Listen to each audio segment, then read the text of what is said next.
The story continues, and thanks to Summer, everyone at the crime scene finally sees the criminal behind the murder.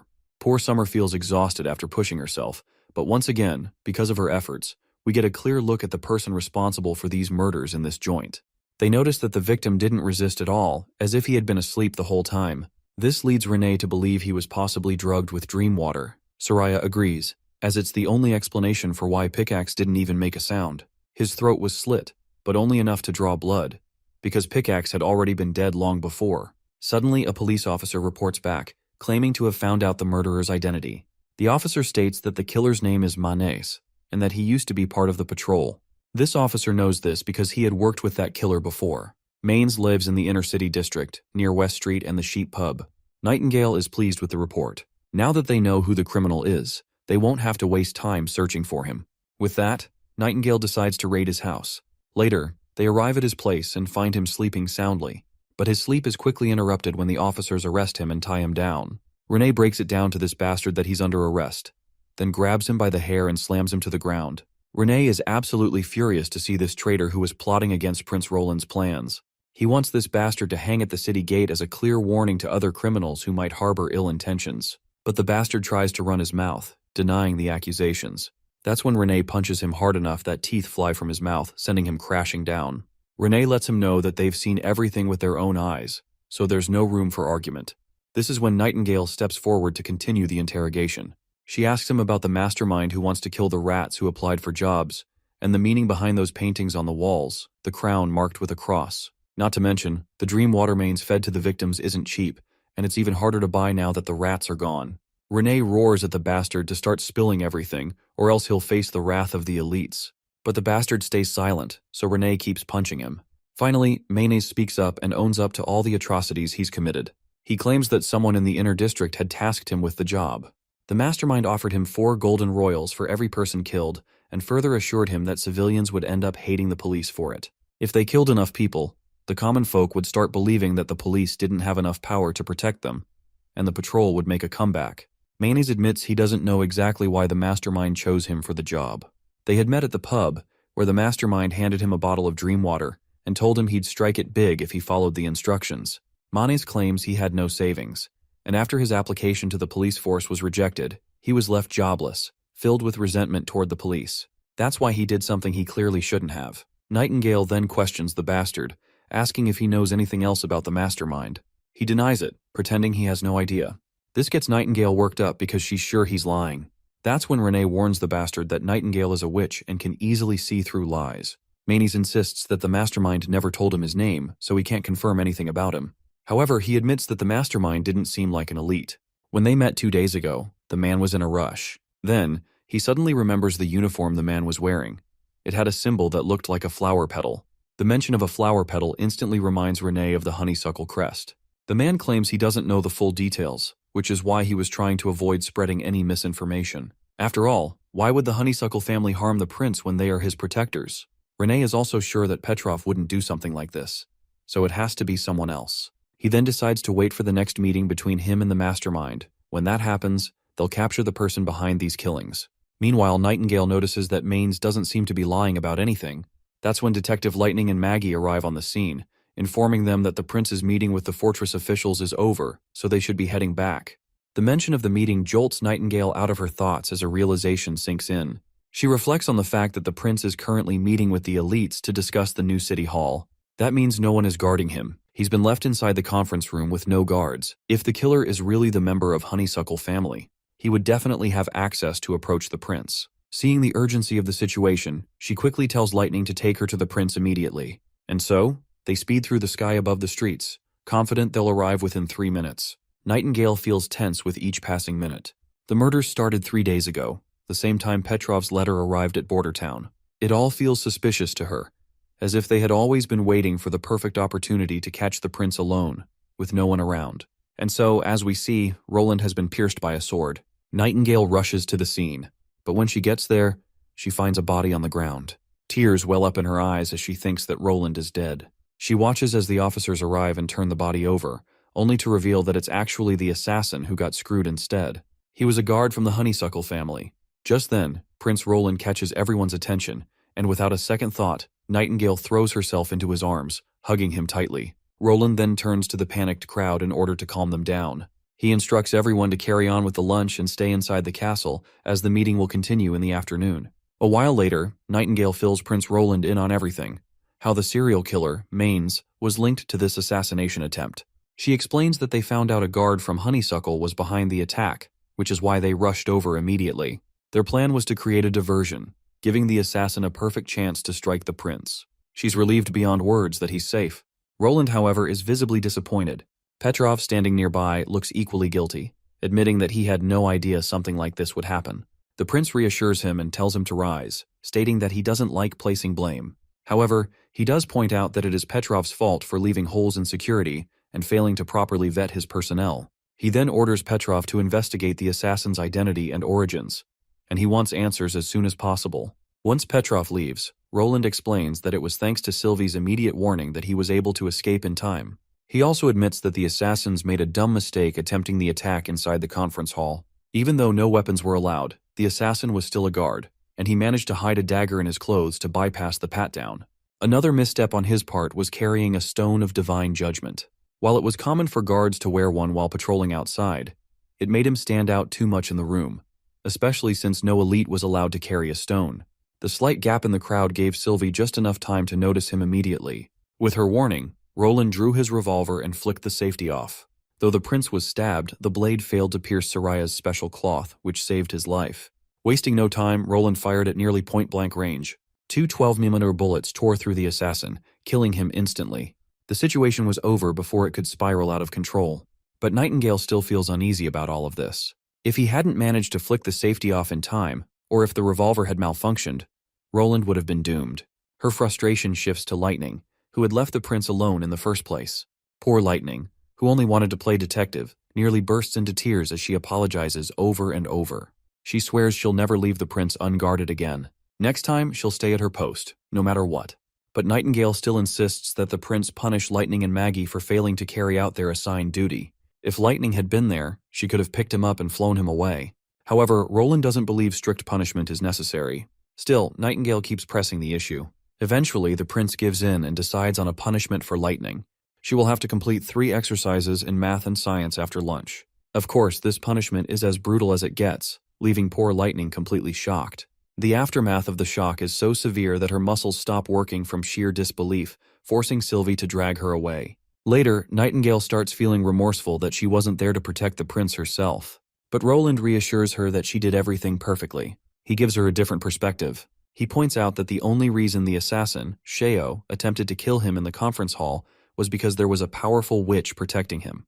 Diverting her was the only way for the killer to even have a chance. But Nightingale still doesn't like the fact that the killer almost succeeded in his assassination attempt. Roland, however, doesn't see it that way. He believes failure is failure, and the only reason the assassin failed was because of her. He thanks her for all the effort she has put in, and tells her that he truly appreciates her concern. Finally, Nightingale feels at ease. She smiles, acknowledging his words. The investigation concluded that the assassin, Sheo, was not from the western region, and used to be one of Duke Ryan's patrol soldiers. But Petrov and Nightingale theorized that this assassination wasn't out of Duke Ryan's revenge. Sheo's residence was locked down because only Summer's replay magic could reveal the truth. He had asked Maggie to bring Miss Spear Passy to the fortress castle. Later, Maggie brought Spear Passy there. After dinner, they followed the Elk Earl to Sheo's house, which was a normal townhouse in the inner district. It had been completely cleaned out, not even a single piece of paper was left behind.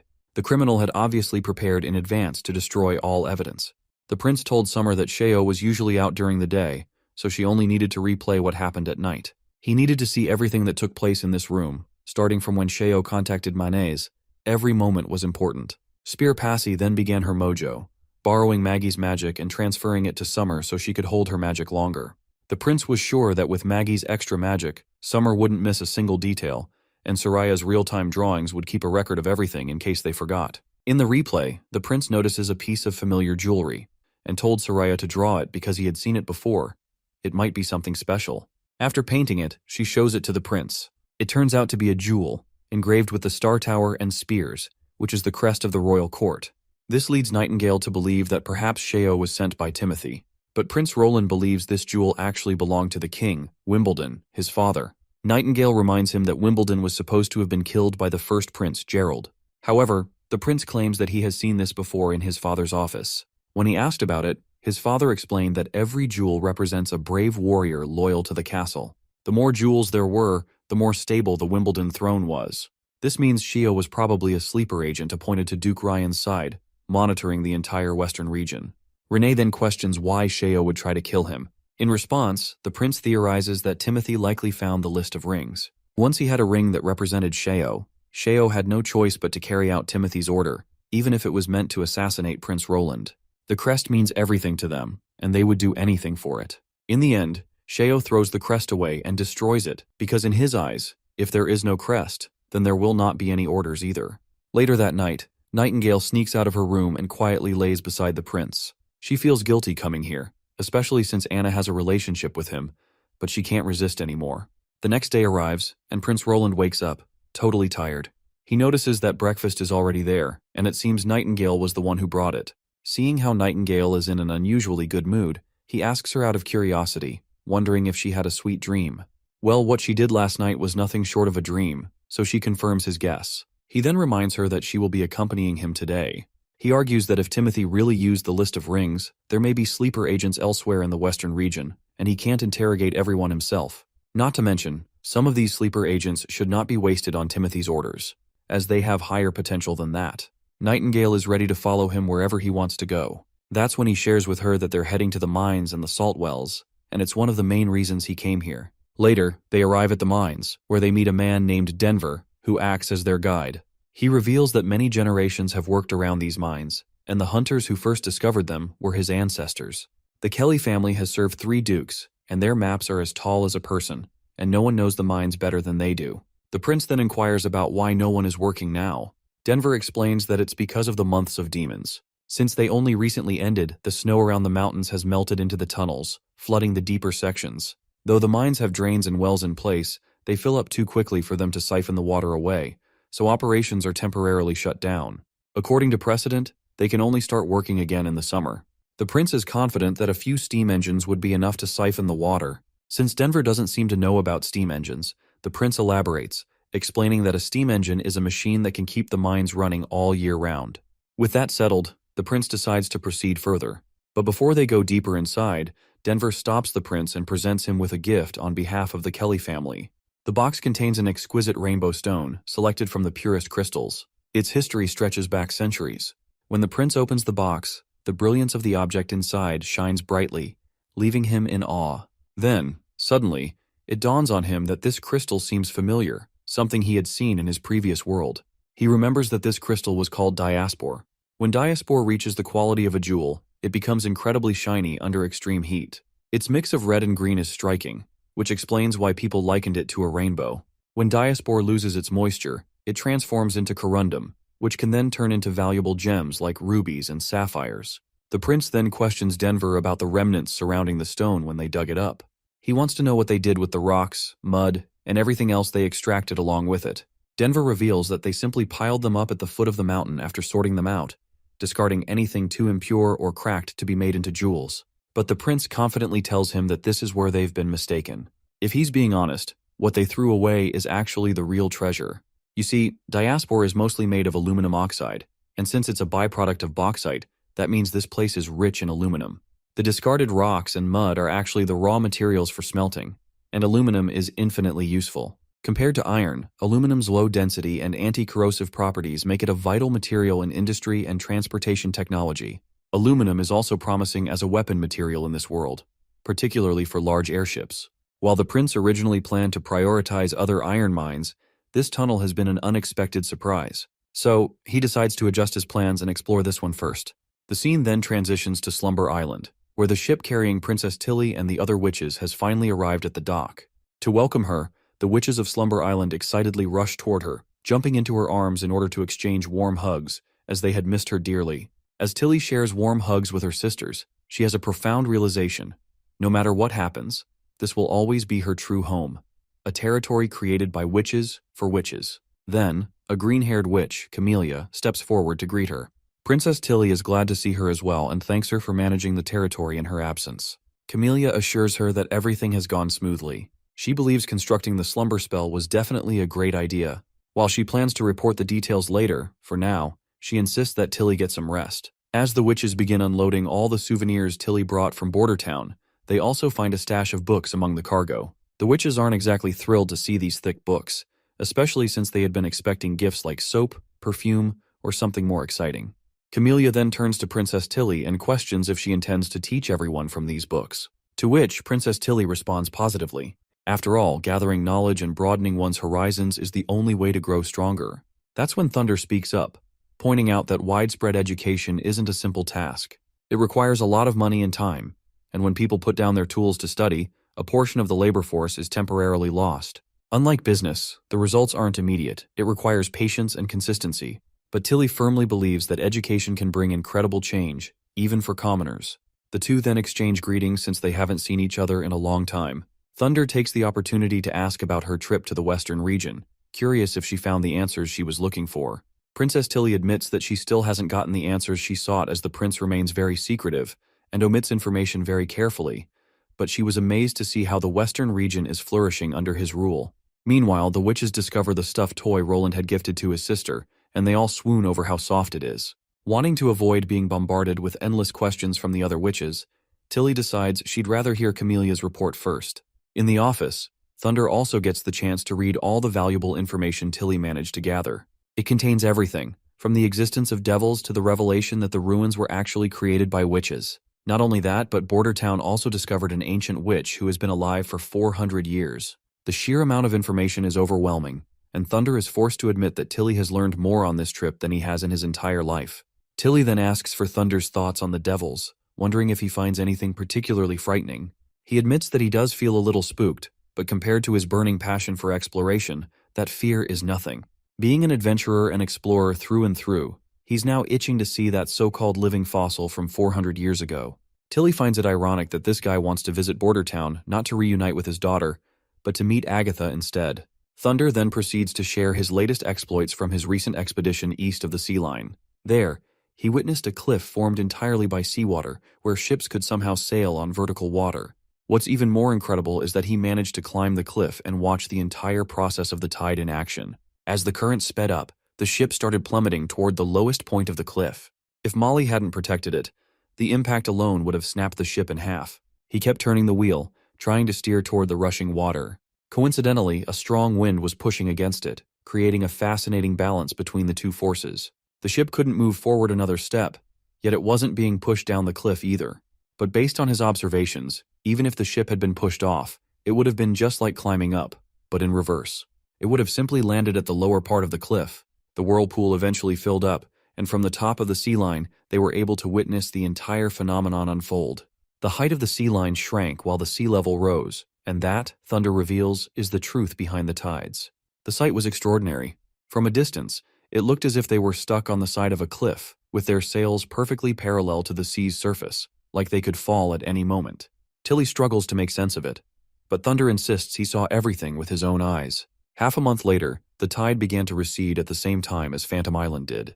He asks if she remembers that place where the sea level drops rapidly, as if there's a massive hole at the bottom swallowing all the water. Tilly, however, dismisses it as just a theory. No one really knows what the seafloor looks like. But Thunder pushes forward, asking her why she thinks this part of the ocean is called the Whirlpool Seas. He reminds her that she mentioned how the continent was ruled by witches 400 years ago, so maybe the name itself comes from an even earlier time period. Tilly has to admit that he's making some solid points, but she argues that they don't have the means to explore the bottom of the ocean. No one on Slumber Island can do something like that, and proving such a theory would be incredibly difficult. But Thunder claims he knows someone. There's a witch who lives in the bay, one who hasn't interacted with humans in a long time. She was once a good friend of his, helping him during his expeditions. But ever since her abilities awakened, she bid farewell to the land. Sometimes you can hear her song drifting through the fog out at sea. This jogs a memory for Tilly. She wants Thunder to confirm it if he's referring to the rumors about a mermaid who guides ships through the ocean. Thunder confirms this. He further admits he's not sure if she'll be willing to help, but they have to try. He might also need the assistance of his old friend, Margaret. For this expedition, he wants to hear more about the new ships in Border Town. He's heard they don't require wind to sail, which would be incredibly useful for his expeditions. Money isn't an issue, and the sooner he gets his hands on one, the better. So he asks Tilly if she can send a letter of purchase to Prince Roland on his behalf. He also makes one more request. He doesn't want his daughter finding out about his adventures. Tilly understands his reasoning and assures him she won't say a word. The scene transitions to Longsong Fortress, where a newly revolutionized ship designed by the prince is docked. Thousands of people are lined up, eager for a chance to board and sail to border town. Some hesitate, uncertain about moving to such an unfamiliar place. But many see it as an opportunity of better jobs, higher wages, and the chance to earn more silver. And who wouldn't want extra money? Some dream of making enough to buy themselves a bicycle. Meanwhile, Prince Roland is busy guiding Petrov before his departure for border town. He goes over the assignments Petrov needs to handle and, after ensuring all responsibilities are properly handed over, he finally boards the ship. With only a week left until the spring assault, Roland feels relieved knowing Iron Axe is taking care of the military preparations in advance. Their main focus right now should be on crop production. If they plant their spring seeds diligently, they will have enough food stockpiled to feel secure. Nightingale also expresses her confidence in their agriculture efforts. With both their agricultural director and Leaf's Gold 1 ability, she believes they are set for a successful harvest. Roland, however, reminds her that their spring assault has another surprise in store, one that will be revealed soon enough. Once they return to Border Town, we find Anna working on the construction of a new ship. She is pleased to see Roland back and, naturally, he asks about the progress of the project. Anna describes the numerous challenges they faced during construction, but confidently states that she has resolved all of them. This leaves Roland genuinely surprised. The issues she mentioned were far too complex for the average person to solve, yet she handled them effortlessly. She then asks him if he has a name in mind for the ship, but Roland admits he hasn't thought of one yet. The reason Anna asks about the ship's name is that First Army soldiers have been coming by every few days to admire the vessel. Some of them even argued about engraving their names onto the hull, claiming that Roland had promised to name a warship after the best artillery soldier. However, Roland dismisses the idea, stating that this particular ship will not be named after an individual. The first warship's name will not only symbolize itself, but also represent its entire class. He refuses to grant such a significant honor to a single person. With that settled, they decide to simply call it Roland, officially naming it Roland 1 Warship. The scene then shifts to the capital, where a group of men, including this guy in a red coat, and he is always staying in the capital in order to keep an eye over any move Timothy makes, and report it to the prince as soon as possible. Everyone refers to him as Tassa. The discussion revolves around Timothy's latest move. It seems Timothy has begun his offensive, sending a fleet of 500 men to blockade the Redwater River, aiming to cut off Border Town's trade routes. The fleet consists of 4 battleships and 200 fully equipped soldiers, reinforcing the blockade. Tassa is determined to report this development to Prince Roland as soon as possible. However, before doing so, he takes a moment to read a message he has just received from the prince. After reading it, he reassures his fellow members that they no longer need to worry. Prince Roland, along with the First Army, has already set sail, and their target is none other than the capital itself. The scene transitions back to Prince Roland. Nightingale appears, immediately noticing how unusually happy he seems. She assumes that his good mood must come from the fact that he will finally see his home after such a long time. But Roland denies it, stating that the Western region is his only true home. He insists that his happiness comes from knowing that he will soon be able to end this conflict with Timothy once and for all. Of course, Nightingale, with her ability to detect lies, knows better. A faint blush creeps onto her face as she calls him out for lying. Exposed, Roland finally admits the real reason for his happiness. He is simply satisfied with the fact that he managed to establish so many warships in just 1 month. Nightingale then shifts the conversation. She sincerely thanks him. She is grateful that he is bringing an end to the conflict and stabilizing Greycastle. Under his rule, both mortals and witches will finally be able to live in peace. She had always believed in him, but she never expected this day to come so soon. However, Roland reminds her that victory will not come instantly. Even if he defeats Timothy, there will still be remnants of the elite who resist or struggle against his rule. Fully unifying Greycastle may take years. Hearing this, she quietly worries that she might not live long enough to see that future. But before she can dwell on the thought any longer, Roland swiftly flicks her forehead. No talk of dying is allowed here because he would never let her go so easily. Nightingale argues that as a battle witch, she is always on the front lines. The possibility of dying early is something she has already accepted.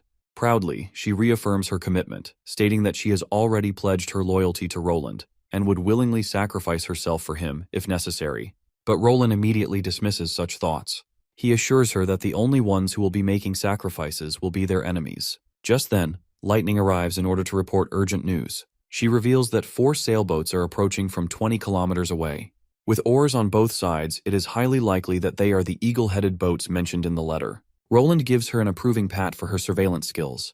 He also corrects her that the word eagle likely refers to a battering ram hidden below the waterline. Feeling proud of herself, Lightning cheekily demands a reward for her efforts. She wants one of her school assignments to be excused. After some back and forth, Roland reluctantly agrees, but with one condition: she must not slack off like last time. As Lightning beams with joy, Nightingale thinks that he should not have given in so easily. But Roland simply smiles. To him, small acts of mercy are what make people remember kindness. With that settled, he turns serious once more. There is work to be done. According to Tass's reports, Timothy has sent 4 galleys. Their speed is roughly the same as Roland's concrete ships, but they have the advantage of agility. These ships are designed for ramming and boarding enemy ships, and they could also potentially be used for suicide attacks. Given that the enemy is trying to blockade their waterways, Roland dismisses the second possibility of a suicide attack. He firmly believes that this will be everyone's first naval battle, so he's open to any strategic suggestions from his commanders. One of the officers in the conference speaks up, pointing out that cannons are not very accurate against moving targets. Since both sides will be in constant motion, he recommends opening fire only when they are within 50 meters. He assures that his platoon can sink an enemy ship with each cannonball at that range. Another platoon leader counters this, explaining that cannon fire consumes a lot of ammunition, and only Miss Anna can manufacture it. He suggests waiting for the enemy to make the first move, and when they attempt to board, they can retaliate with heavy machine guns. Prince Roland, carefully weighing both opinions, turns to the captain for his perspective. The captain's response surprises everyone. He proposes a direct collision strategy. The other commanders are taken aback, but the captain elaborates. Our ships are large, fast, and made of steel. A wooden enemy ship would likely collapse from a simple collision or lose its mobility due to heavy damage.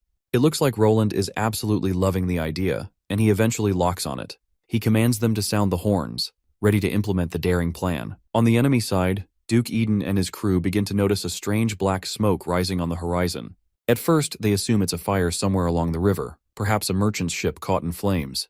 These idiots just can't make sense of it, especially since they don't understand the concept of engines or the source of such smoke. As they continue to observe, they notice the ships traveling far too quickly for merchant vessels.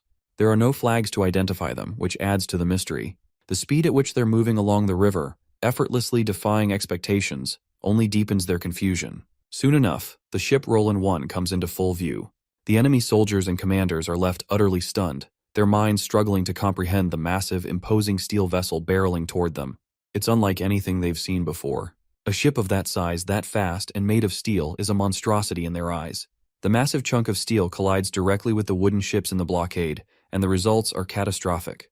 The wooden boats, unable to withstand the sheer force of the collision, begin to sink rapidly. Duke Eden panics as he frantically orders the ship's captain to head for the shore. While running away, he dreads his fate and the severe consequences that will follow if he turns tail and flees.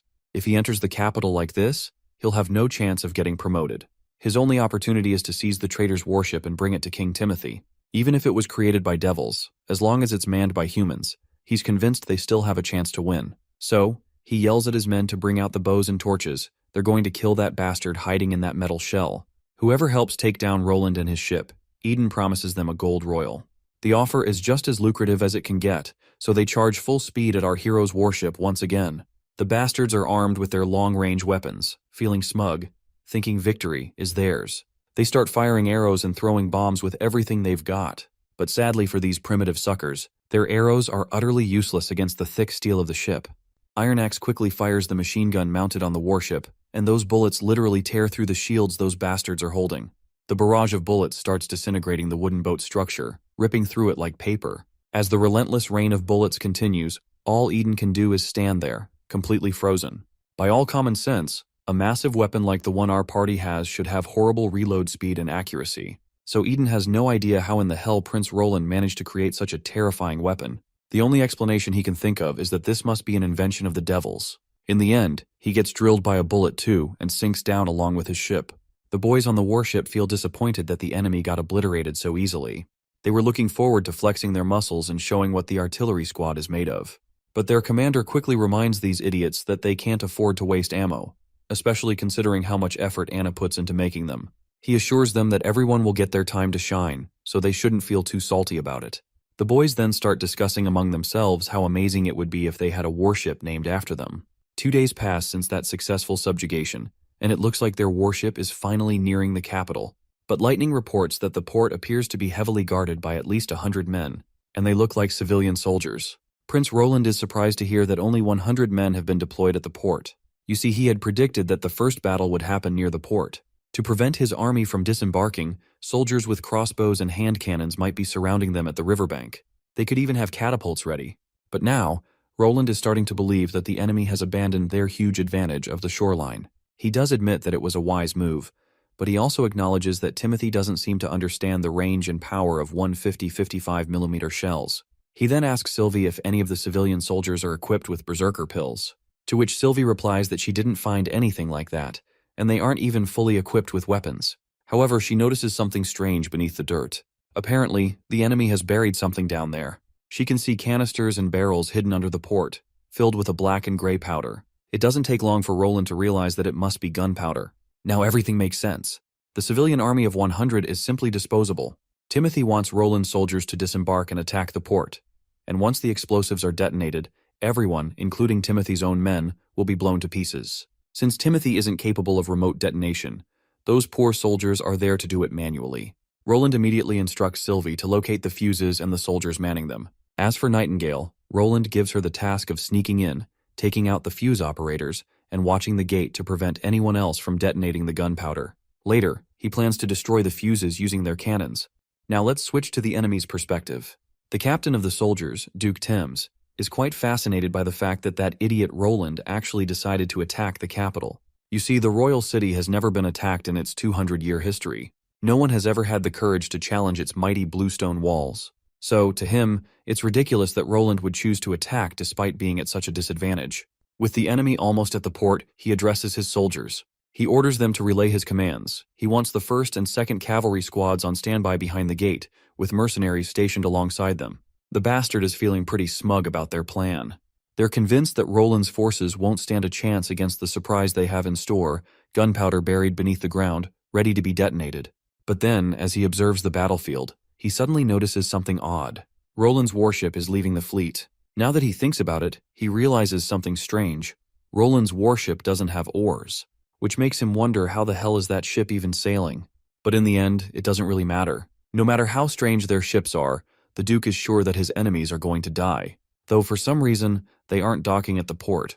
For a moment, these overconfident bastards think that maybe, just maybe, the tiny civilian army managed to scare the shit out of Roland, and he's running for his life. And that's when our warship fires its first 150-55mm shell, obliterating everything where it lands. Those idiots have no clue what the hell just happened. Duke Thames assumes for a moment that the gunpowder they buried must have detonated by accident. But then, a soldier frantically reports that the attack came from the warship. Of course, the Duke gets annoyed. What the soldier is saying is completely bullshit. How the hell could a warship nearly a mile away launch an explosion like this? Before he can even process it, more devastating news arrives. The fuse locations have been destroyed. The bastard starts trembling. This means Timothy's ambush plan has completely tanked. At this point, he's certain that the enemy is going to reach the city walls. And then, another explosion erupts as the gunpowder buried beneath the ground ignites, wiping out all the soldiers standing nearby. They literally have no idea who is detonating the damn thing. And just when they think things couldn't get any worse, another bad report comes in. The main capital gate is in danger. The Duke is completely lost. How is this even possible when the enemy is still miles away? But we can clearly see that it's Roland's artillery who obliterated the gate. The soldiers stationed there are all smoked. At this point, the only thing running through their minds is that the enemy is downright diabolical. Panicking, the Duke quickly orders his soldiers to control the cavalry and not let them scatter. But before they can even react, something appears in the sky. A hot air balloon. Wendy doesn't waste a second before deploying one of the bombs. Lightning ensures the bomb lands in the perfect spot, and in an instant, it crashes down right over the main gate. The wall crumbles, burying the soldiers beneath it. In a matter of minutes, Roland's strategic prowess has completely wiped out the enemy's defenses, without even stepping foot on the port. Sylvie is somewhat horrified by all the destruction, and the enemy is now completely defenseless. But Nightingale believes that these shitheads deserve every bit of it. If the roles were reversed, the enemy wouldn't have been any less ruthless.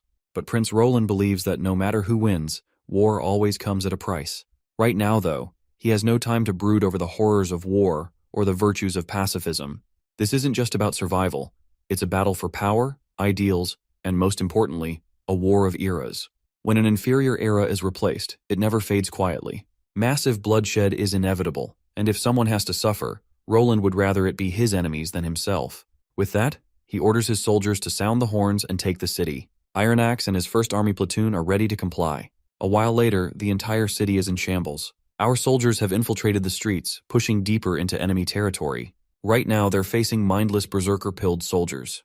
The platoon commander orders Squad 4 to retreat and instructs Squad 3 to stand by, ready to engage. Suddenly, an enemy soldier lunges forward and kills one of our men on the spot. Turns out, berserker soldiers were waiting in a nearby shack, lying in ambush. They launch a surprise attack, but as soon as our troops start firing, the tables turn fast. One of the soldiers grabs the heavy machine gun, unleashing a relentless barrage of bullets. The mindless bastards drop like flies. Once the massacre ends, the soldiers sweep the area, finishing off the last surviving berserker troops. Let's not forget the balloon, which is also wreaking havoc, dropping one bomb after another. Meanwhile, a soldier rushes into Timothy's chamber, where the so-called king sits slumped on his bed, completely devastated. The soldier reports that the enemy is at the castle gate. They need to escape before it's too late. But it looks like Timothy has already given up. He is lost in thought, remembering how his father ended his life right in this very room. His father had used his own death as a trap to kill Gerald, Timothy's greatest obstacle. That moment had given Timothy the opportunity to climb to the peak of power. In just 1 year, he had cleaned up the eastern and northern regions, exiled his sister, and stood unrivaled. He had believed that unifying Grey Castle was only a matter of time. But in just 3 days, just 3 goddamn days, everything he built has been shredded to pieces. He throws a tantrum, raging that Roland would never have won if he hadn't collaborated with witches and devils. And now, he's furious at the church for failing to eradicate witches from the world. If it weren't for them, Roland wouldn't have had access to these ridiculously powerful weapons. After venting his frustrations, Timothy finally makes his decision. He won't die here. That fool of a brother should be the one to go to hell, not him. He heads for the secret tunnel, his last hope of escape. The tunnel has a hidden entrance and a permanent locking mechanism. Once it's sealed, it's impossible to break through. Lined with stones of divine judgment and deadly traps, he's certain Roland won't be able to track his movements. Timothy just needs to make it to the northern and eastern aristocrats who still support him. After all, he promoted a few dukes there, surely they'll shelter him. However, Timothy doesn't know if the northern or eastern aristocrats will still take him in now that the capital has fallen. He thinks maybe the church might, but he's also aware that while those fools may be arrogant and inefficient, they're surely not going to let Roland tighten his grip on the kingdom. If the church grants him the revenge he deserves, Timothy is ready to hand them his father's kingdom. All he wants is Roland's execution, and then he plans to torture those cursed witches to death. But when he finally reaches the other end of the tunnel, all he finds are soldiers waiting for him. The siege of the royal city has finally come to an end. As Prince Roland marches through the city, the soldiers welcome him with cheers. The captain of the Second Army approaches, bringing good news. The castle road has been secured, and the city now belongs to Roland, making him the new king of Grey Castle. Well, Prince also can't shake off the sacrifices it took to reach here. This has been the fiercest battle for the First Army. Their casualties haven't been fully recorded yet, but over 20 bodies have been counted, after Nana's healing, that is. The royal decree for the throne has finally been sealed. As King Roland enters the palace, he notices a few familiar faces standing respectfully in line to welcome their new king. The first in line is Treasury Minister Lauren Muir, followed by the old Foreign Minister, Brent Fellon. There's also Judiciary Minister Paul, the current Prime Minister Duke Wake, and Communications Director Marshall. All of them had served the late King Wimbledon, and some of their families can trace their roots back to the founding of the Wimbledon family, the time when Timothy Wimbledon inherited the throne. These men all served him faithfully. Prince Roland can tell that they seem willing to pledge their loyalty to him as well. However, he doesn't need them. This won't be a conference, it will be a court of justice. He addresses everyone present, declaring that Timothy Wimbledon murdered the first prince, Gerald Wimbledon. He instigated riots, allied with the church, and is now imprisoned, awaiting his punishment. Soon, his crimes will be known in every corner of the continent. He then questions if anyone has anything to say. The current Prime Minister, Duke Wake, steps forward, admitting that Timothy's crimes cannot be ignored. He claims that he had tried to convince Timothy to reconsider his actions, but to no avail. He expresses relief that Prince Roland has finally cleared the dark cloud that hung over the castle. But Roland knows better. Everyone standing here played a role in enabling Timothy's atrocities. There is no excuse for that. He makes it clear that whatever they say now will not be of any use. However, Lauren Muir reminds Prince Roland that when Timothy rose to power, he promoted many of his personal allies, such as Langley Scar and Duke Mollis. The knights and the army were under their control, leaving little room for opposition. Another official quickly agrees, and the mustached man even claims that when Timothy executed Gerald Wimbledon, he also purged the court. With the knights holding all the power, no one had any way of stopping him. Prince Roland acknowledges this. In their regard, what they are saying is true. But to separate those who were merely caught in Timothy's rule from those who were truly devoted to him, Roland decides to play a little game, one that will allow everyone present to prove their innocence. Prince Roland states that it is a simple interrogation game, he asks, and they answer. If anyone lies, they lose. He further clarifies that each person will only have one chance. If they lose, they might face the guillotine, slave labor, exile, or property seizure. The game follows the rules of the court, making it entirely fair. First in line is Duke Wake. Prince Roland asks him a single question. When Timothy forced the refugees to attack the western region, did he participate? Wake hesitates before answering. Eventually, he admits that he followed Timothy's orders to gather refugees from the eastern and southern regions, but he claims he had no knowledge of Timothy's true intentions. However, Prince Roland can tell he is lying. Declaring him a liar, he sentences Wake to prison for the rest of his life before demanding the next person to step forward. The other officials tense up at the sight of their fellow being condemned so easily. Prince then warns them further. If they think they can outsmart him, they should reconsider. Lying will not help them because he can see through lies effortlessly. His words send a chill through the room, and panic sets in. One by one, the officials begin rattling out every detail of the atrocities they committed, desperate to prove their innocence. After an intense interrogation, the game finally comes to an end. Those who are found guilty are thrown into the dungeon, while the remaining ones are allowed to leave the castle. With the matter settled, Prince Roland now turns his focus to restoring order in the castle. Once stability is ensured, he will summon the people back to the city. Prince Roland wants to make it clear that his governance will be unlike that of his father or Timothy. To drive the point home, he reminds everyone of the game they just played and warns them that there will be more like it. Sorry for calling Roland a prince, since he is now a king. I will try my best to not call out him with his previous title. Then we hear Roland's thoughts. He voices his frustration. He does not wish to stay in this place longer than necessary, but he has no choice. The capital still needs to be managed, and for now, he must rely on smaller aristocrats with clean backgrounds until the city hall's trained officials take over. After spending a day sorting out the mess, it is time to meet his brother in the dungeon. As he descends, he notes that this dungeon is far better than those in the outer districts. No leaking water, no rats or cockroaches scuttling around, and no stench of mold and moisture. Finally, he arrives face to face with Timothy. The moment Timothy lays eyes on him, he is left questioning if this imposing figure is even the same Roland Wimbledon he once knew. But Roland makes it clear that he is indeed Roland Wimbledon. Timothy keeps denying it, insisting that the brother he knew would never look at him like this. Roland merely smirks in response before sharing a memory from their childhood, like how Garcia and Gerald had once dared him to go into the chapel's basement when he was 12. Timothy had stolen a key from the guards and used it to lock him inside, leaving him trapped until morning, only to return and mock him. Back then, Roland had neither the courage to fight back, nor the bravery to face his older brother. But now things have changed.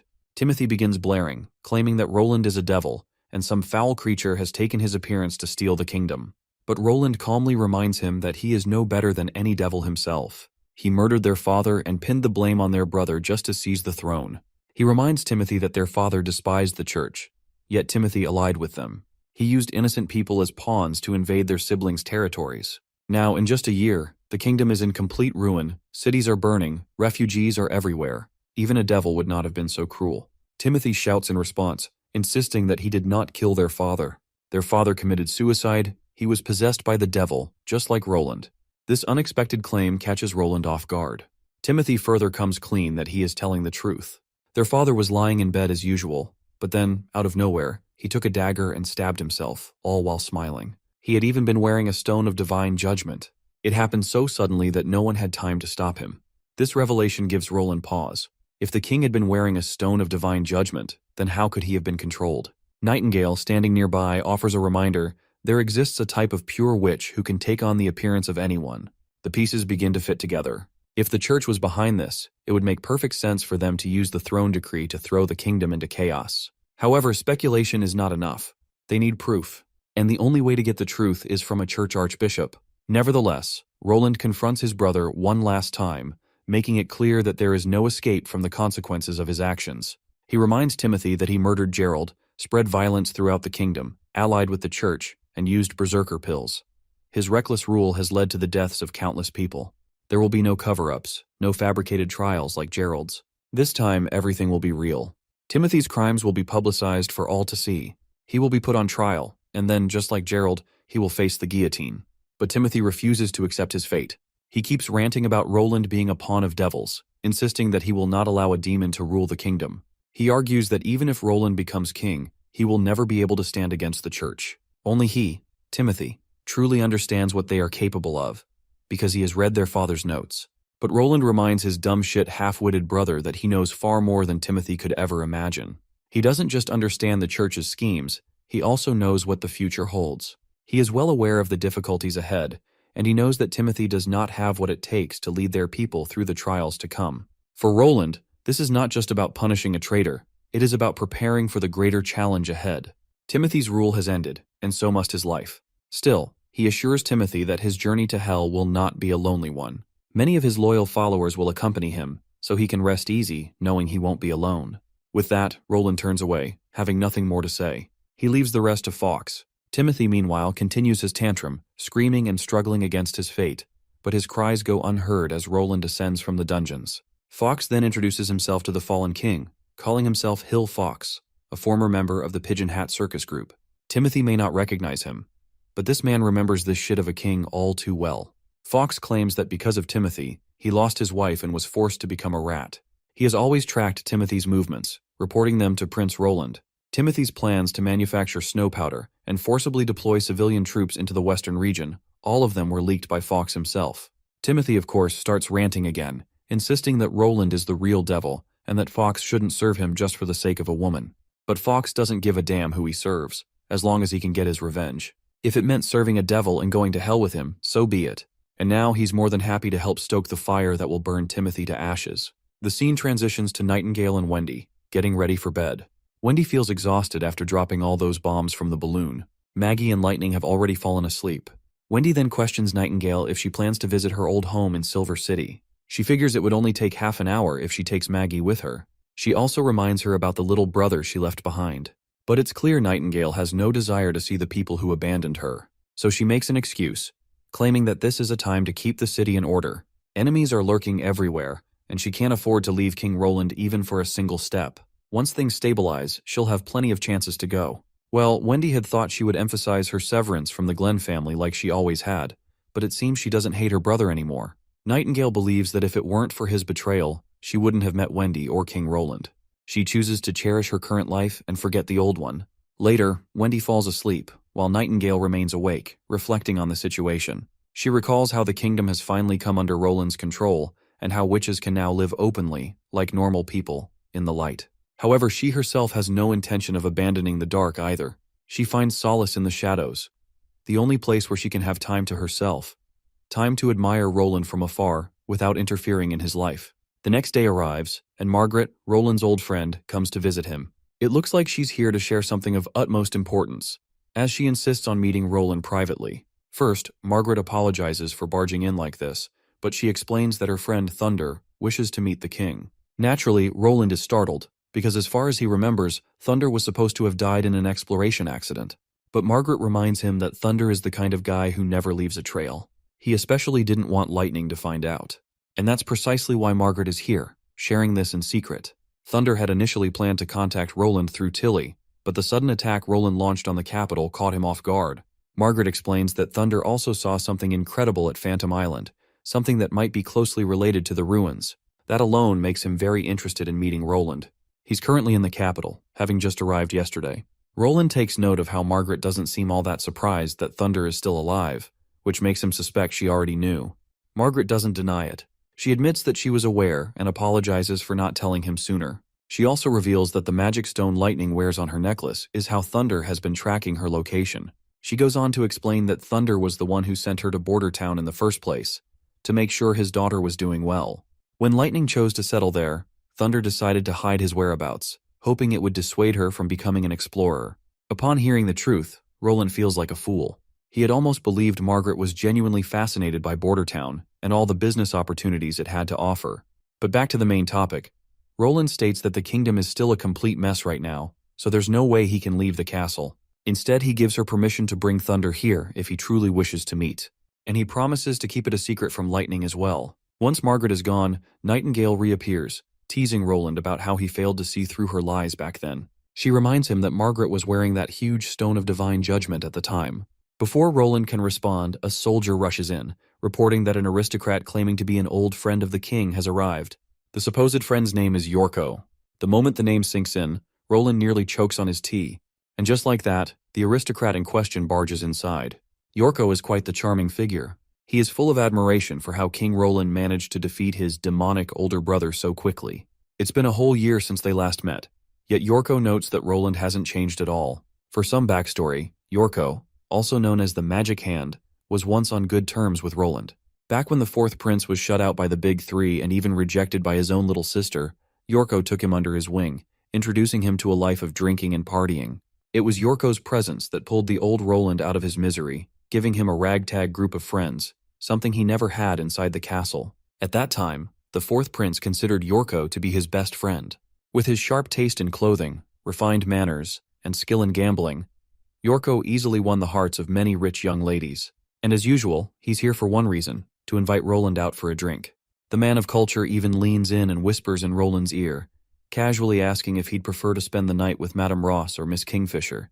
Of course, Nightingale, listening from the shadows, begins to exude such a menacing aura that the air around her starts to freeze. Sensing danger, Roland quickly tries to escape her wrath, insisting that he never did anything with any of those girls and has no relationship with them whatsoever.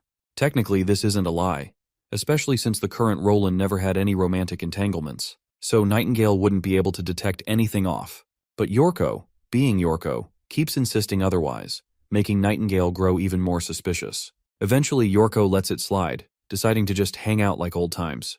He excitedly tells Roland about the new spots that have opened up in the city, places they could go and enjoy themselves. But Roland quickly shuts that idea down, making it clear that he no longer has such worldly desires. They go back and forth for a bit, but Roland firmly reminds him that he's a king now. He can't afford to be as careless as before. Besides, he knows Yorko didn't come all this way just to reminisce about the past. So he wants his old friend to cut to the chase, as there's no need to dance around the real reason he's here. Finally, Yorko comes clean. He wants to work in Roland's government. Roland is caught off guard by this, but Yorko continues, saying he'd like to be one of his ministers.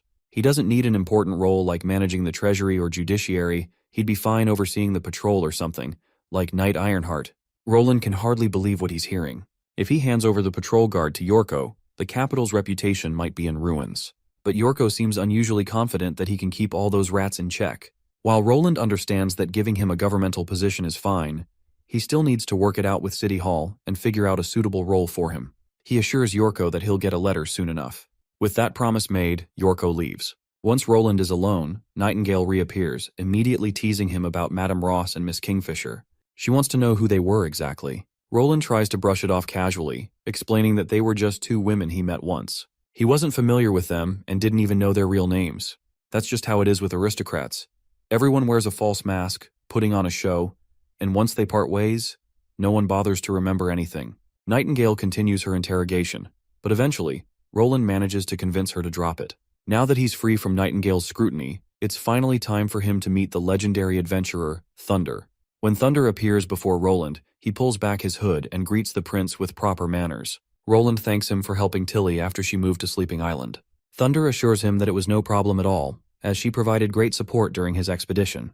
In fact, if it weren't for the witches, Phantom Island would have been the limit of his team's range. He then asks if Tilly mentioned the sea line to Roland in her letters. But Roland has no idea what that is. Seeing his confusion, Thunder proceeds to explain everything about the sea line and his recent exploits. After explaining his situation, Thunder expresses his desire to purchase a ship capable of sailing against the wind and currents. Money is not an issue, and he's willing to pay any price Roland asks. Roland accepts the request, stating that money isn't important to him either. He assures Thunder that he'll calculate the price fairly and build the ship using the best technology available. He promises that the ship will go far beyond his own sphere of influence, and he genuinely wants to support Thunder in this endeavor. Exploring the unknown could change the fate of humanity, so he'll fully back Thunder's expeditions, on the condition that Thunder reports any new discoveries to him immediately. Thunder acknowledges this and promises to do as instructed. After their conversation, Roland reflects on everything Thunder revealed about the sea line. Seawater that defies gravity, flowing upwards like a wall, and a ship traveling vertically while everything appears level as usual. If this wasn't coming from the most famous explorer in the world, Roland wouldn't have believed a word of it. This suggests that something is interfering with gravity, creating a unique magnetic field. But since the true nature of gravity itself isn't fully understood, he can't reach any conclusions just yet, as it might even be related to magic. Nightingale reappears after quietly smuggling thunder out of the castle. Noticing Roland's contemplative mood, she questions him about it. Instead of answering directly, he asks her an odd question. Does she know what elves are? They're mythical humanoid creatures with pointy ears, known for living in forests, elegant, agile, and immortal. Well, Nightingale admits that she's never even heard of elves. In response, Roland explains that he's seen them in storybooks. They are fictional creatures that were once spread across the continent but were eventually pushed deeper into the forests by humans, to the point of extinction. They were intelligent, but their numbers were far smaller than those of humans. The elves never stood a chance against the overwhelming human armies. Forced to retreat into barren lands, their civilization began to decline, and eventually, humans surpassed them in technology. In the end, the elves were completely subjugated, enslaved, with no way to fight back. Right now, Roland warns, humanity is in the same position as the elves once were. The technology humans currently possess is primitive. They are confined to a corner of the continent, knowing almost nothing about the outside world. He fears that if humanity doesn't broaden its vision, if people don't seek to understand the world around them, they will eventually be overpowered, just like the elves. The two divine wars have already cost nearly 1,000 years of progress, and he can only hope there's still time to change the course of history. The scene transitions to Border Town, where Sister Soraya is using her paint magic to help the neighbors. After finishing up, she hops onto her bicycle and makes her way toward the castle. Upon arriving, she finds her fellow sisters already gathered, prepared for their afternoon tea party. As they sit down to eat, Soraya begins to doze off in the middle of the meal. She quickly snaps back to attention when Sister Scroll calls for everyone's focus. Today's class has been cancelled. Instead, they will be testing Echo's abilities. Sister Echo steps forward, standing above the rest, ready to begin her song. The moment her voice fills the air, a shift takes place. Out of nowhere, the entire group finds themselves enveloped in a warm, cozy hot spring. The sensation is so soothing that all the witches are completely entranced, basking in pure bliss. For the first time, they experience the true power of rejuvenation, and it feels absolutely euphoric. The scene transitions to King Roland, waking up in his castle. The sky is clear, and the sun shines brightly. A perfect day for an execution. And we already know who the sacrificial goat will be. After a week of preparation, the evidence of the church conspiring with Timothy to overthrow the late king is now irrefutable. Not many aristocrats are being executed today, aside from Timothy, his underlings, the former prime minister, and the head judge. The rest of the condemned are all church followers.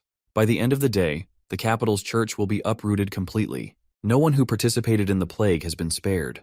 When these criminals meet their end, the crowd will likely erupt in cheers. As Roland stands by the window, Nightingale asks if he isn't going to watch the execution take place with his own eyes.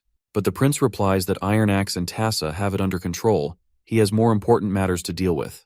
This morning he arranged for the Central Command to return to Neverwinter, and Barov will be arriving soon to help manage the aristocrats. He also believes Kyle Sichi will be eager to present his latest research progress to the Royal Alchemy Society. Just then, Yorko barges into the room, carrying his usual charismatic demeanor. He's here to pay his respects to Roland because, like many others, he hadn't initially believed that the church was responsible. But now that Bishop Philip has confessed, the truth is undeniable. Before Yorko can start rambling any further, Roland silently hands him a letter. As Yorko reads it, he finds out that it's a job offer from the prince. A long-term ambassador position, stationed in Radiant City, the capital of the Kingdom of Dawn. Roland explains that an appointed ambassador holds a much higher status than a regular one. The foreign king will treat him as an equal. But of course, Roland has chosen this post for a reason. In Dawn, Yorko can rampage as much as he pleases. The aristocratic ladies there are famous for their beauty.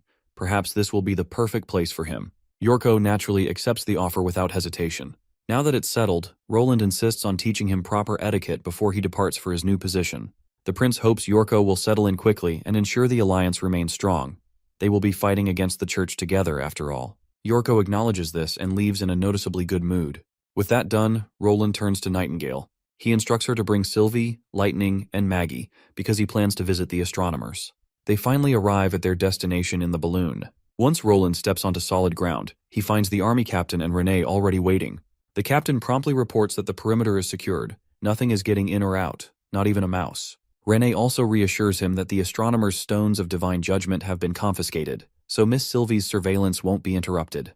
With that, they introduce the scholar, Missan. The old man steps forward and bows respectfully before the prince. Roland immediately questions whether Missan is his real name. The old man responds positively and explains that it is a title awarded by the Astronomy Society to those who have discovered new stars. He named the Misan star, which forms the Misan halo with 3 others, following a cycle across the sky. He introduces the rest of the astronomers, 8 masters in total, each with their own discoveries. They express their willingness to share their knowledge with King Roland, teaching him all they know about the stars and the cycles of day and night. But Roland has little interest in learning about the stars themselves. He promptly requests to see all of their constellation maps. Once inside, he meticulously examines the maps. However, after reviewing them thoroughly, he fails to find any trace of the North Star or Sagittarius. A troubling thought crosses his mind. Perhaps this is not Earth at all, but a different world entirely. There is a sun and a moon, yet the sun is just one of countless stars in the vast Milky Way. The universe holds billions of galaxies, each filled with their own celestial bodies. It wouldn't be strange for this world to exist in some stable foreign solar system. Still, something feels off. The materials found here are so similar to those on Earth, but the evolution of life is a product of chance. A similar environment wouldn't necessarily produce identical results. Even more troubling, devils and demons don't seem like a natural product of evolution at all. And unlike Earth's astronomers, the scholars of Grey Castle have no concept of a zodiac. They don't recognize the 12 constellations. In fact, the stars in their maps appear far more concentrated than those seen from Earth's night sky. This would only happen if they were located closer to the galaxy's center, where stars are more densely packed. That realization only makes the possibility of this being Earth even smaller. Roland then asks how many people are part of the Astronomy Society. Misan responds that they have 12 astronomers, 156 students, and 67 craftsmen. Hearing this, Roland wastes no time making his decision. He announces his plan to shut down the observatory. He orders them all to pack their belongings and relocate to Neverwinter City with him. Naturally, the old scholar immediately raises his voice in protest. But Roland doesn't believe in fortune-telling or the idea that stars can predict the future. He makes his own decisions, and as the king of Grey Castle, he has the authority to shut this place down. In the western region, he declares, they will learn the true knowledge of the stars, not use them as mere tools for divination. Yet the old man refuses to back down. He insists that their work must not be interrupted, that they must continue to watch the sky at all times. And his reasoning is that this is an order that came from Roland's own ancestors. Roland quickly shakes his head, dismissing the old man's claim. There's no way to verify if any of this is even true. But the old coot, Misan, suddenly reveals that he does have proof, something meant for the king's eyes only. Curious but skeptical, Roland follows him into a secret chamber deep within the observatory. Once inside, Misan finally reveals the truth. He explains that he is merely carrying out an order from one of Roland's ancestors. The rulers of the past knew that a future descendant would one day attempt to shut down the astronomy tower. This, he claims, is not the first time it has happened. While alchemy and astronomy are both advanced sciences, they cannot be compared. Alchemy is a significant source of income for the kingdom, generating wealth through its discoveries. In contrast, astronomers require heavy investments, craftsmen, crystal lenses, and time, while producing nothing of immediate value. To prevent future rulers from dismantling the astronomy tower for the sake of saving money, the ancestors established an unbreakable rule. This rule was engraved onto a golden brick, ensuring its preservation across generations.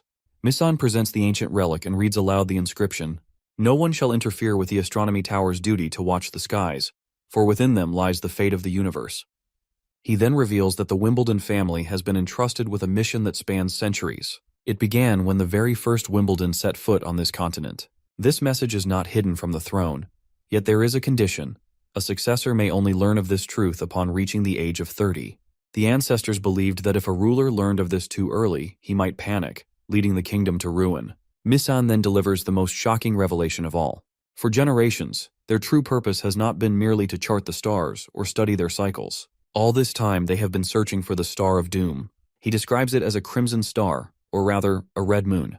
When it descends, the world will be plunged into an unfathomable disaster. Roland narrows his eyes. He struggles to grasp the abstract nonsense this old man is spouting and demands he get to the point. Misan then proceeds to elaborate. This knowledge has been passed down orally through generations of chairmen. According to legend, a red star travels across the sky. When it appears at night, resembling a crescent moon, the world will be destroyed. Their duty, he says, is to find it before it transforms. If they can track its path, they might be able to predict doomsday. Of course, Roland has no idea what in the hell any of this means. Misan acknowledges the king's skepticism, but he is not surprised. The stars are always changing. The Star of Doom follows a specific orbit, one that spans centuries. It is rumored to complete a full cycle every 400 to 500 years. Its path is vast, meaning it only gradually comes close to their world. But when it finally nears, it will change. It will transition from a dim, unseen object to a blazing red star, and eventually it will take the shape of a crescent moon. However, the ancient order left behind by the ancestors did not specify exactly when the Star of Doom would descend. It is entirely possible that it still lingers somewhere in the sky, beyond their reach, invisible, but approaching. Misan reveals that he has been watching the skies for the past 40 years, ever since he became a disciple of the Astronomy Tower. He has never once stopped. Perhaps 10 years ago he might have given up. But ever since he succeeded Scholar Meteor as chairman and inherited this sacred duty, he finally understood what he was truly looking at. This will be the first true star, a prophecy unlike any other, and the very reason the Astronomy Tower exists. Unfortunately, he does not have much time left to continue watching. Roland then questions that, if this so-called Star of Doom truly marks the end of the world, then surely the ancestors must have left behind instructions on how to survive. Well, it looks like Misan has no answers for this daunting question. He cannot offer Roland an answer. He can do nothing but gaze upon the sky on the king's behalf. It is the king's duty to lead his people and ensure their survival. Should the earth rupture or the sky rain fire, as long as they can predict it, humanity will have a chance. Thus, he pleads with Roland not to shut down the Astronomy Tower. Roland considers his words. He understands the old man's concerns. For now, he decides to leave it at that. The Astronomy Tower will remain standing. He will send them better stargazing equipment and teach them the true knowledge of the stars. And as for when the red moon descends, Roland assures the old man that it will not be the end of the world. No matter what catastrophe awaits, he will ensure humanity survives. With that, King Roland departs, boarding his balloon and leaving the tower behind. Initially, he had planned to relocate the astronomers to the western region, but Misan has spent decades watching the skies. Perhaps it is only fitting that his journey ends here as well. Still, Roland has a hunch. The Star of Doom is likely the very same phenomenon Agatha once mentioned. When the red moon appears, doomsday will follow. A prophecy and warning. And most likely, somehow it is also connected to the witches. Sylvie shares the same suspicion. After all, why else would Grey Castle pursue it, even when their own kingdom was not yet complete? The survivors of the Alliance brought the grim news of the red moon, a celestial event tied to their efforts in rebuilding humanity. They had entrusted the mission of stargazing to the earliest astronomers, and one of them just so happened to be an ancestor of Roland. Roland, however, mentions that he has been reading his family's history in his father's library recently. To his surprise, there was no mention of any astronomers or the Astronomy Tower. His first ancestor, Mond Wimbledon, and the first king, Talak Wimbledon, were both recorded in his family's lineage, but nothing about the construction of the Astronomy Tower. It seems someone erased that part of history entirely. Nightingale is now also invested in the story, and is curious to know who could have done such a thing.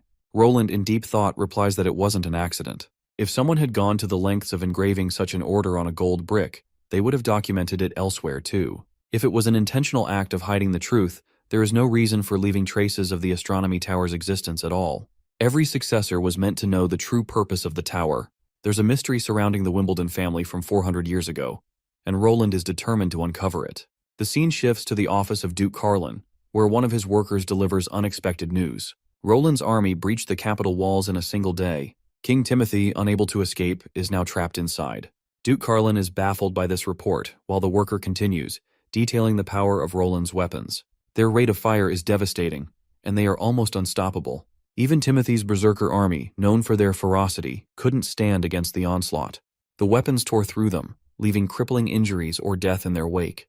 Carlin slumps over his chair in despair. He can see everything falling apart. Just a week ago, he received King Timothy's orders to become the newly appointed Duke of the Northern Region, and Carlin accepted. His family had already allied with Timothy to support him. There's no doubt that his actions will be seen as an act of rebellion by Roland Wimbledon, and his prosperous days will be over. Just then, a beautiful lady clad in white comes into view, asking her father about the cause of his distress.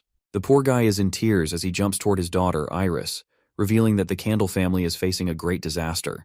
They pledged loyalty to Timothy, who just lost to Roland. Iris remains nonchalant, not surprised at all. She already knew this would happen, which is exactly why she refused to marry Timothy in the first place. Her father is shocked. How did she even predict Timothy's downfall? To this, Iris simply states that Timothy was never fit to be king. Carlin then asks her who she wants to marry.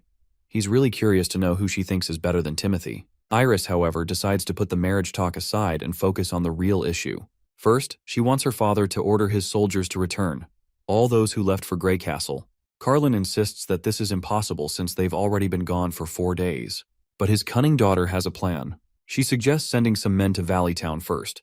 They'll get there by tonight if they leave now. From there, they can take a boat to the capital, arriving a day earlier than the soldiers. No matter which route the soldiers take, they'll have to pass through the north gate. That way, they can intercept them on the outskirts of the capital. Carlin is absolutely blown away by his daughter's quick-witted thinking. He hadn't even considered this plan himself. Without wasting time, he quickly orders his butler to follow her instructions. Once the butler leaves, Iris turns to her father and asks if Night City's walls will be able to stop Roland. Well, given the kind of weaponry Roland has, it sounds nearly impossible to him. She then reminds him that even if they manage to pull back their soldiers, it won't change the fact that they are still enemies in Roland's eyes. They serve Timothy, and that won't be forgotten. Even if Roland doesn't come for them now, he will in the future. To save the family, she believes they need to take bolder action. Carlin quickly catches on to what she's suggesting. But even if they pledge loyalty to Roland, how can they be sure he'll trust them? In response, it is then she declares that she will accomplish this task through sheer goodwill. The scene then transitions to Duke Candle hosting a grand party. All the major nobles from the neighboring regions have gathered, discussing the future of the northern lands now that Roland Wimbledon has successfully captured Greycastle. Their endless yapping is pointless. They all secretly harbor ill intentions toward Roland. The loudest of them, the one speaking the most boldly against Roland, suddenly finds himself pierced by Iris's sword. His life ends in an instant. Panic spreads through the room. Within minutes, Carlin's daughter and his soldiers seize control of everything. One defiant duke still insists on fighting. Iris takes him on in a duel, and before long, she defeats him miserably. With the room under his command, Carlin finally speaks. He gives the nobles a choice: either join the corpses on the floor, or swear loyalty to the new king, Roland Wimbledon. Without a second doubt, everyone surrenders. Later we find Carlin with his daughter. Carlin questions her if Roland will accept this. Iris claims she's not sure if what they did will work out, but at least they've made their intentions clear. The fourth prince holds the power to determine the fate of the northern region. He may decide to appoint his own people to manage the land. She then instructs her father not to loosen up. He still needs to follow up and seize the two lords' territories by tomorrow morning. Roland's impression of the Candle family will determine how this plays out. Iris decides to take the heads of those two lords they just killed to the capital and requests her father to appoint her as his ambassador. The scene transitions to the capital, where the old man Baroff and Kyle Sichi have arrived after a long, mundane journey. Baroff is literally in tears, thinking about how Prince Roland destroyed Timothy just as Roland had intended. The operation went as smoothly as it possibly could. But Baroff is shocked when he learns that the prince has not started preparations for the coronation, which he believes should be done as soon as possible. However, Roland claims he doesn't have time for that right now. A proper coronation requires months of preparation. Crafting the golden crown, the jeweled staff, inviting the church and the other 3 kingdoms. An unimportant coronation would only slow down the second half of his spring assault. Roland then reveals that his ambassador to the Kingdom of Dawn will soon depart. He'll make sure to ask him to carry this message along as well, and it won't be too late to start on the coronation matter once the Kingdom of Dawn confirms things. The prince then addresses Kyle Sichi, reminding him that he summoned him here because he wants him to recruit from the Royal Alchemy Society. Since Sichi already knows most of the members there, he'll be able to convince them easily. Later, the prince arrives at the Alchemy Society in his balloon, where Chairman Lenin and his colleagues are already waiting. Once the balloon lands, the prince hops out, and Chairman Lenin doesn't forget to greet their new king. Being an alchemist through and through, Chairman Lenin initiates the conversation by mentioning how he's heard about the fourth prince's crystals, glass, and perfume inventions. To this, the prince acknowledges the praise and reveals that the sales of these items even reach as far as the Bay Islands, providing the western region with a rich source of income. That's why he built an alchemy workshop in a border town. Chairman Lenin is sure that it must have been a difficult task to build the workshop, considering the huge investments needed, especially since the border town was a place struggling with poverty. The prince acknowledges this and admits that the workshop currently produces many goods, including glass and perfume. Naturally, he's curious as to what the Alchemy Society spends so much money on. Roland then introduces his chief alchemist, Kyle Sichi, and shares that Sichi will inspect the products of their alchemy. He mentions that he wants to shut down the workshop if it hasn't produced anything new in the past few years. Upon hearing this, Chairman Lenin is rattled to his core. He quickly expresses that the prince's suggestion isn't a good idea. He also believes Roland doesn't fully understand alchemy, as it's vast and complex, with each formula resulting in different outcomes. But Kyle Sichi steps up to shut down these amateurs. He apologizes to King Roland on behalf of the loudmouthed fools who've barely skimmed the surface of the wide world of alchemy. Kyle is more than ready to prove that their formulas are antiquated and outdated, and he's willing to show whether the results are useful or not. The tension builds between the two alchemists, with Chairman Lennon gritting his teeth at Kyle Seechie's boldness. They enter the lab, where Kyle Seechie is ready to prove how lacking these amateurs are in their experiments and knowledge. At first, Kyle's method doesn't sit well with them. The others believe they've seen it before since it's already recorded in alchemy's history books. So Kyle decides to show them something more extraordinary. With a bit of alchemy mumbo-jumbo, he literally produces gold from regular stones, leaving the bald-headed chairman absolutely bewildered. The chairman is skeptical. He's sure that if Kyle Seechie had truly created real gold, he would have bought up the entire Grey Castle by now. He's convinced that what Kyle just produced is simply copper. Kyle, however, makes it clear that he didn't choose this path for money, but to understand the world. And as for the authenticity of his experiment, he's ready to prove whether it's copper or gold. So, they begin the next experiment to confirm whether Kyle's creation is indeed gold. Meanwhile, Chairman Lennon has a sense of familiarity about Kyle Seechie. It finally hits him that this man is the same person he rejected a long time ago. Kyle eventually proves the authenticity of the gold, and the others standing there confirm that it is indeed real gold.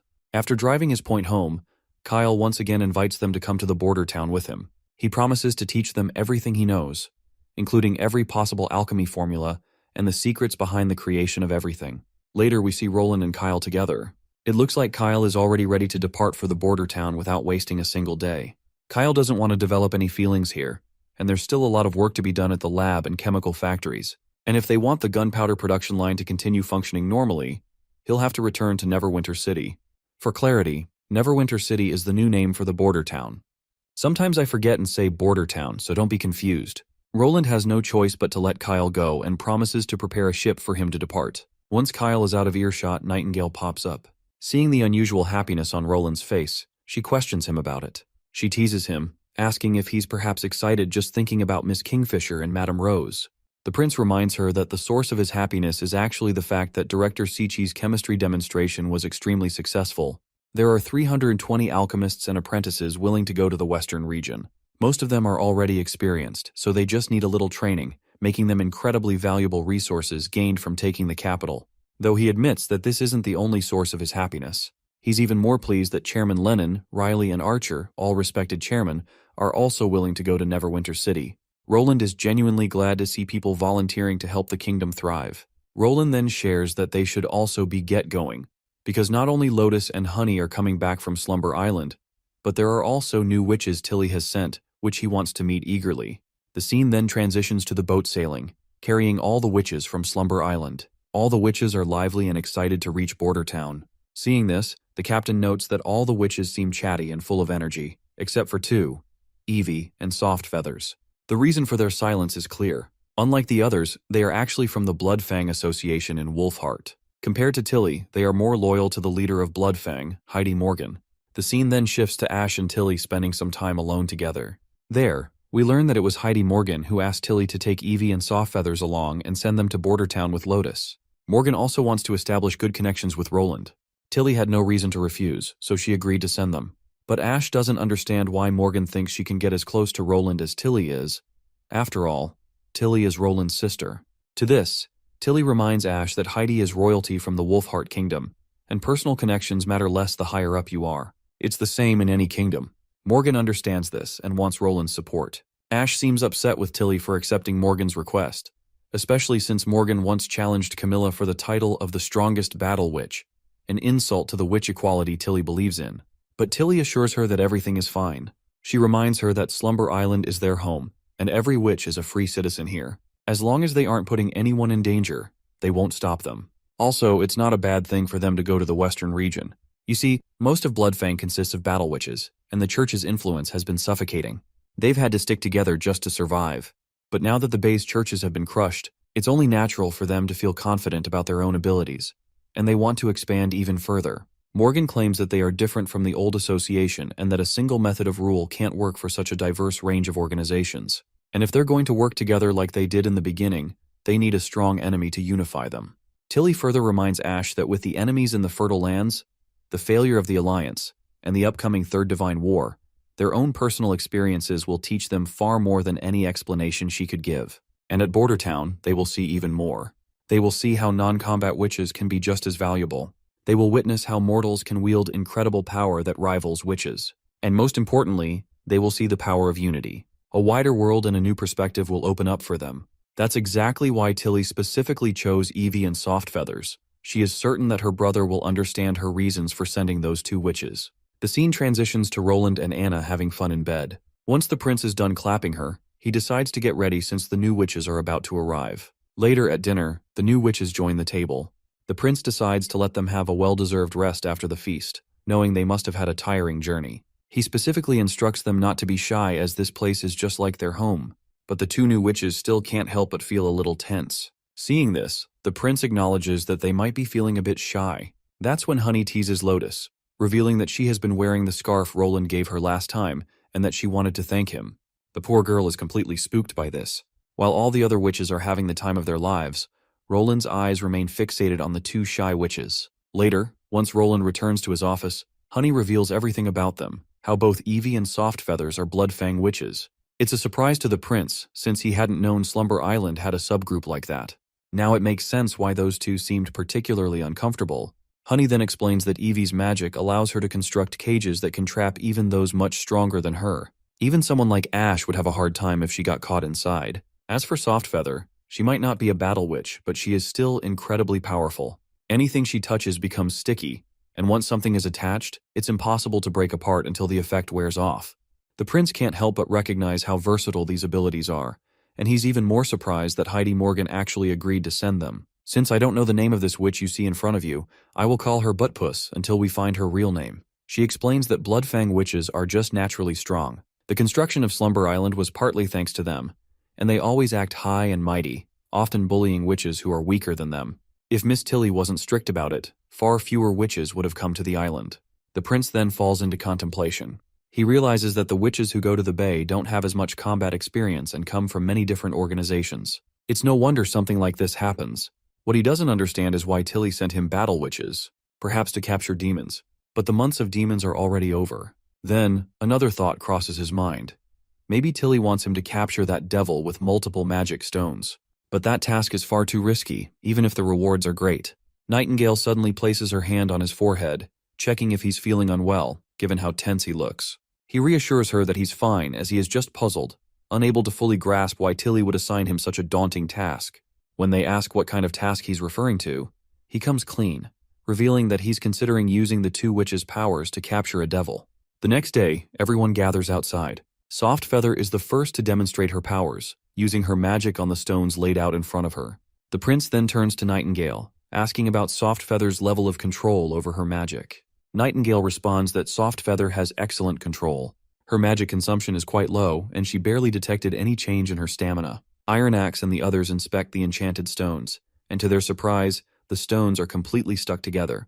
They can't pry them apart at all. Roland then inquires if Softfeather has ever tested how long the stickiness lasts. She explains that if she sticks something like 2 rocks together with all her power, it could probably last for decades. But that's just a prediction, as she has never actually tested it before. The prince then asks her about the largest thing she has ever stuck together. She claims it was the sea walls of Slumber Island. One day, large cracks started forming on the walls during high tide, and Lotus was absent. To prevent disaster, she filled all the cracks with her magic glue, cloth, and stones to stop the water. Otherwise, the walls wouldn't have survived the next tide.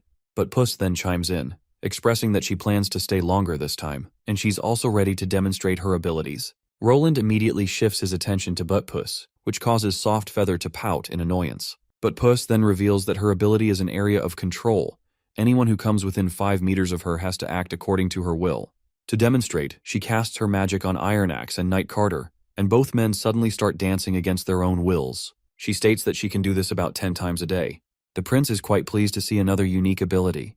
It might not be suited for ranged attacks, but in close quarters, it's incredibly effective. Also, since this ability can't be seen with the naked eye, enemies won't see it coming. As long as she can get within 5 meters, their lives will be in her hands. It's obvious that this will be incredibly useful for observing devils up close. Then, it's time for Evie to shine. She proudly boasts that she can instantly immobilize enemies and even kill them by shrinking the cage she traps them in. She can capture 2 people at a time, especially since she only has 2 hands. She further brags that even Ash wouldn't be able to escape, as long as she doesn't unclench her fists. She then throws an open challenge for any witch to step forward and try to escape her. She especially wants Maggie to try, since Maggie can transform into a huge beast. The prince finds this idea to be very good, After all, Maggie's dragon form is the same type of creature that the devils use as steeds. If they're going to capture devils, they might encounter similar enemies, so they decide to call Maggie over. And speak of the devil, Maggie appears. The prince doesn't waste any time explaining the situation. All Maggie has to do is transform into her dragon form and see if she can escape Evie's magic cage. Maggie quickly shifts into her giant form, and Evie wastes no time activating her ability. A glowing cage materializes around Maggie, trapping her. Maggie struggles with all her might, but it's clear she can't escape. Seeing this, the prince is thoroughly satisfied.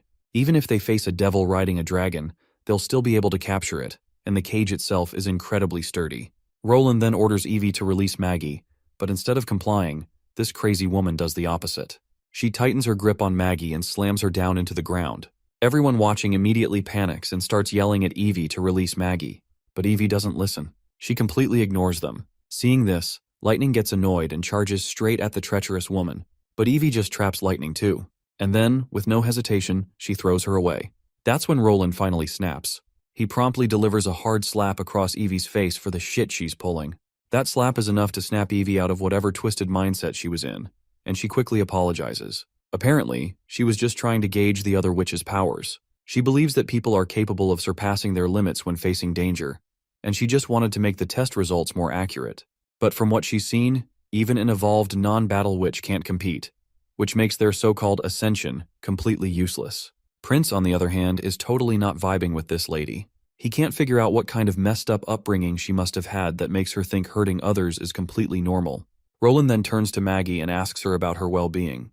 Wendy sadly admits that while she's not severely injured, she ended up with some bruises. Roland gets even more ticked off hearing this, and sternly orders Evie to apologize to her. Evie doesn't respond immediately, but eventually she offers an apology to Roland. However, the prince reminds her that he doesn't want her apology to him. He wants her apology to Maggie. Hearing this, Evie looks rattled, as if Roland had asked her for something blasphemous. All she does in response is click her tongue.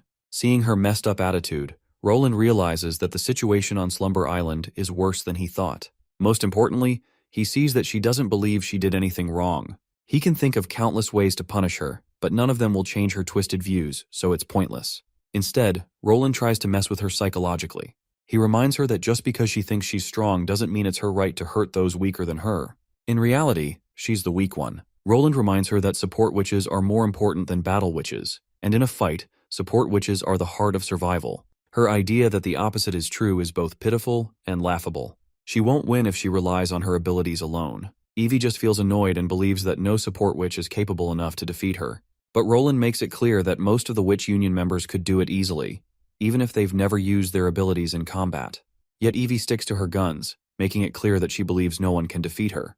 At this point, Roland decides to organize a serious fight between her and Maggie, hoping Maggie will show her that Evie has no privilege over any witch. Of course, this arrogant Evie just dismisses Maggie as a dumb pigeon.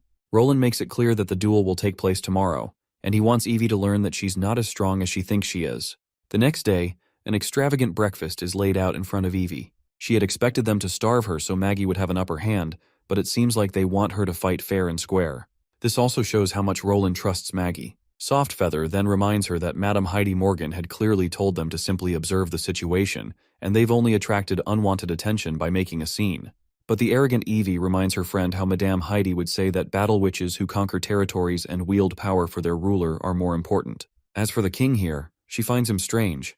It's like he actually sees all witches as equals. She also doesn't like the fact that someone like Maggie, who can barely finish her sentences, is loved by everyone, including the king. Evie also believes that Maggie is a traitor who left Slumber Island and joined these witches. She wants to show the king her true strength so that he will acknowledge her and hold her in high regard, since she is a battle witch. She wants to show him that the gap between battle and support witches can't be closed, no matter how much evolution occurs. Now, let's switch to Maggie and Lightning. Lightning is totally fired up and wants Maggie to beat the crap out of Evie. While Maggie doesn't want to hurt her fellow witch, Lightning reminds her that if she lets Evie go this time, she won't take Maggie exploring anymore, because cowards can't become explorers. This is when Nightingale yells at Lightning for calling Maggie a coward. Cowards don't fight devils, and Maggie clearly saved Nightingale's life from them. She then turns to Maggie and explains that Roland arranged this duel to make the Bloodfang witches recognize their mistake and change their attitudes. If Maggie can defeat them, she'll be helping them learn the truth. So if she's not fighting for herself, she's protecting everyone, just like when she was fighting the devils. Maggie relaxes a little and acknowledges what her senior is saying. She even breaks into a happy smile because Roland promised her unlimited ice cream and peppered steak for a week if she wins. Just another reason for her to give it her all. The time for the duel arrives and both participants stand facing each other. Before the fight begins, Evie, out of habit, throws some nasty jabs at Maggie, telling her to surrender while she still has the chance. But Maggie isn't fazed at all. As soon as the king signals the start of the duel, Evie immediately tries to retaliate. But Maggie quickly transforms into a bird and flies off, giving Evie no chance to trap her in her cage magic. After dodging left and right, Maggie seizes an opportunity. She shifts back into her human form and fires a barrage of bullets at Evie, utterly defeating her. Suddenly, the scene transitions to Evie's past. She is running alongside a red-haired girl named Annie. After running for what feels like forever, they are eventually caught by soldiers hunting witches. But before the soldiers can act, they are obliterated by another faction. The one who just brutally slaughtered them is none other than Madame Heidi and her companions. Skyfire, one of Madame Heidi's underlings, interrogates the two girls. Annie reveals that they are both witches, but 3 others got separated from them. She wants to find them. But Skyfire makes it clear that they don't have the resources to find and rescue everyone. If those who are not powerful enough to make it here, then they are no use for Bloodfang. Not to mention, those who even end up making to Bloodfang are not guaranteed to be enrolled. Later we see that only Evie ends up joining the Bloodfang group, while her friend Annie is left behind. Annie's abilities weren't impressive, and physical strength is not enough to be classified as powerful. Evie cries and begs to stay with her friend, but Madame Heidi personally addresses her concerns. She tells Evie that Bloodfang doesn't need lambs for slaughter, it needs beasts. Then, she tells her a story. The stone wolf, the mascot of Wolfheart, is the apex predator of the mountains. A stone wolf mother commonly gives birth to 3 or 4 cubs, but not all of them survive. The mother wolf kills any cubs she can't afford to feed, ensuring the survival of the strongest. She believes that this is the only way future generations can survive. She further tells Evie that to survive in this cruel world, a witch must become a beast. Only a witch as strong as them can keep her life. They continue to drill this belief into her mind. Right then, Evie wakes up from her nightmare. When she opens her eyes, she finds Nana happily introducing herself. She's the one tending to Evie's wounds under King Roland's orders. Suddenly, Nana remembers that Evie must be hungry, so she quickly leaves to get her some food. Evie moves her limbs and realizes she isn't hurt anywhere. Reflecting on the fight, she feels deeply embarrassed, losing to some stupid pigeon of all things. To her, all these witches are nothing more than untrained lambs, living only for foolish pleasure. Meanwhile, her own struggles are written in the scars that still remain on her body. She believes Tilly's witches are the same, pleasure seekers who would barely put up any real resistance against a powerful enemy. This world belongs to the strong, where survival means preying on the weak.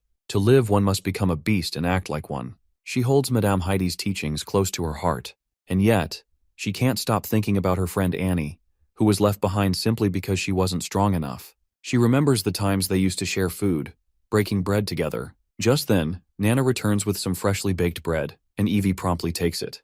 She then asks Nana if she was sleep-talking earlier. Nana responds positively, claiming that she kept repeating the words, "wild beast."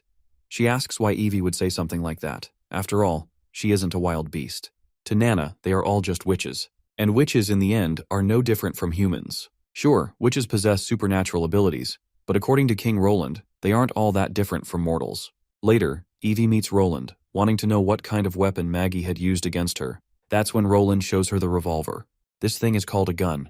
It uses gunpowder to propel a fatal bullet at the enemy. However, the bullets Maggie used were specially modified so they wouldn't penetrate her body. Otherwise, she would have been dead by now.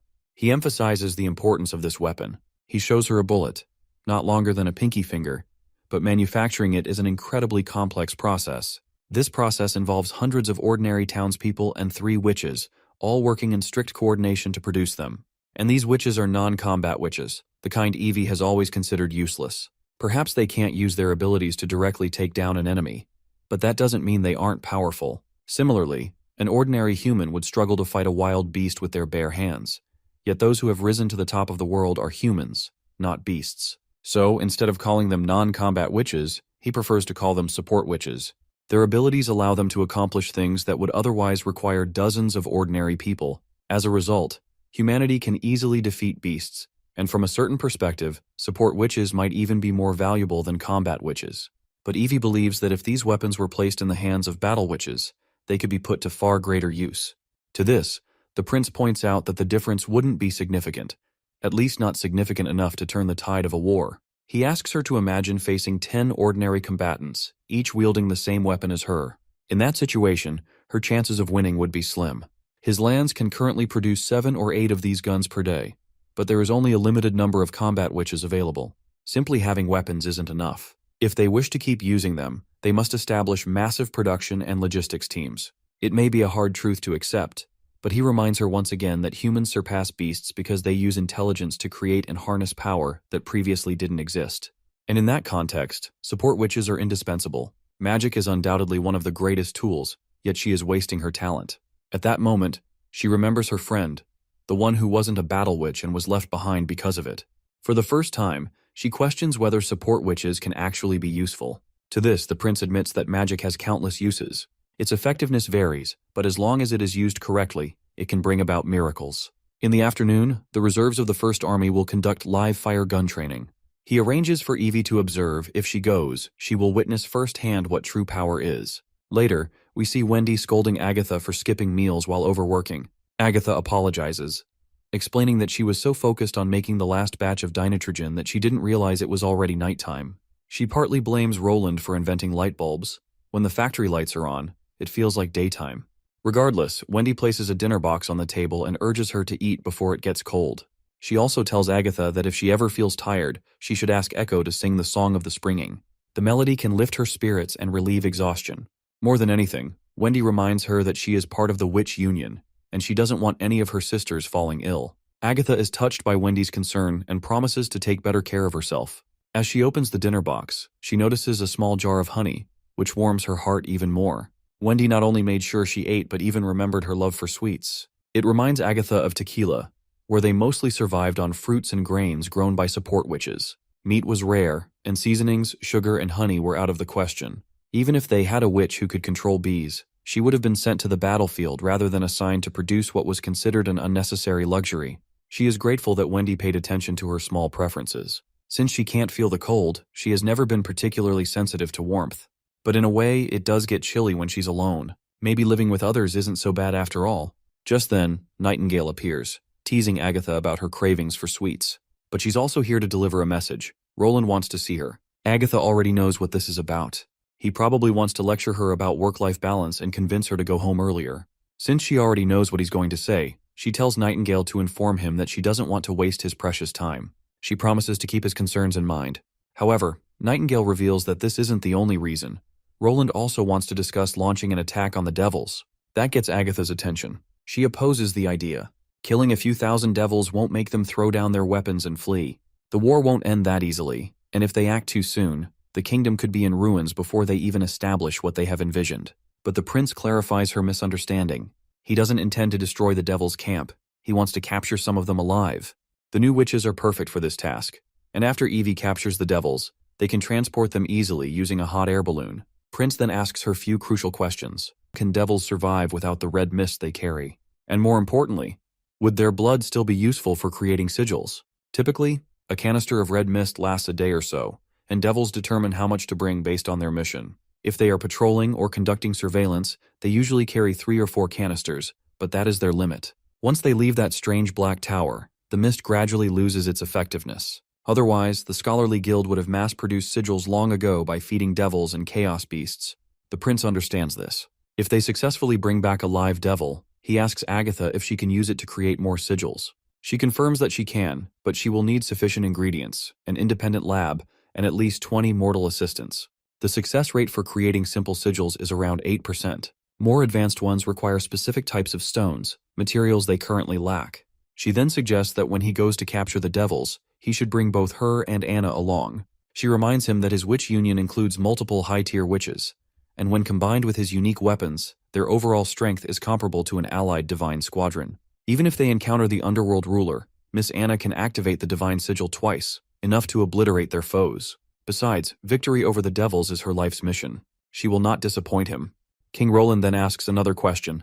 He wants to know why she reacted so strongly to the idea of attacking the devil camp. Based on what she had told him before, he assumed she would support making the devils their first target. In fact, she had previously been willing to accept casualties for a chance at capturing a chaos beast. But Agatha merely shrugs off the question, claiming she doesn't remember saying anything like that. Forcing an excuse, she abruptly leaves his office, saying she's feeling sleepy.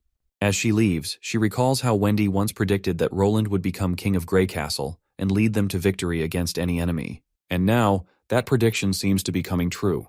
So because of this reason, she has also started trusting his judgment more, rather than making rash decisions based on her own impulses. Meanwhile, we switch back to Evie, who is dealing with her own turmoil. After observing the soldiers at the training grounds, she has come to understand that metal bullets are far more powerful than the ones Maggie used. And the cannons? Those are even more terrifying. They make revolvers and rifles seem like mere toys. However, the soldiers tell her that the cannon she saw is actually the oldest model. Their real trump card lies with the artillery division, specifically the newly developed 152mm howitzer. And her head is still ringing from all the blasts she heard today. Softfeather has a similar reaction after witnessing the terrifying power King Roland possesses. She realizes that Madame Heidi never even considered the possibility that such power existed. Evie sinks further into depression. By now, whatever Heidi's objective was, it no longer matters. She believes that, in Roland's eyes, Tilly Wimbledon's crowd of support witches is far more important than the battle witches of Bloodfang. Evie is devastated.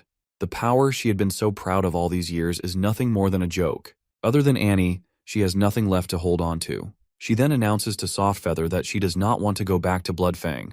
Surprisingly, Softfeather feels the same way. Then, she notices Evie crying, which is an unusual sight, because beasts are not supposed to cry. And even if they do, it is never for themselves. Evie wonders how different things might have been if she and Annie had met the Witch Union from the very beginning.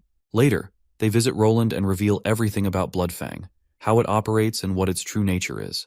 Roland then asks if Tilly knows about their ways. Evie answers that they are not sure. Heidi forbade them from revealing anything about the group, and she rarely spoke to Tilly.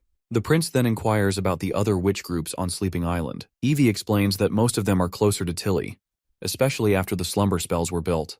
However, some battle witches secretly agree with Heidi's ideas. Most of them, though, do not want to deal with Ash's wrath. Roland begins to realize that Bloodfang is more problematic than he initially thought. As the daughter of Duke Morgan, Heidi could have easily provided shelter for support witches, but she never planned on taking them in.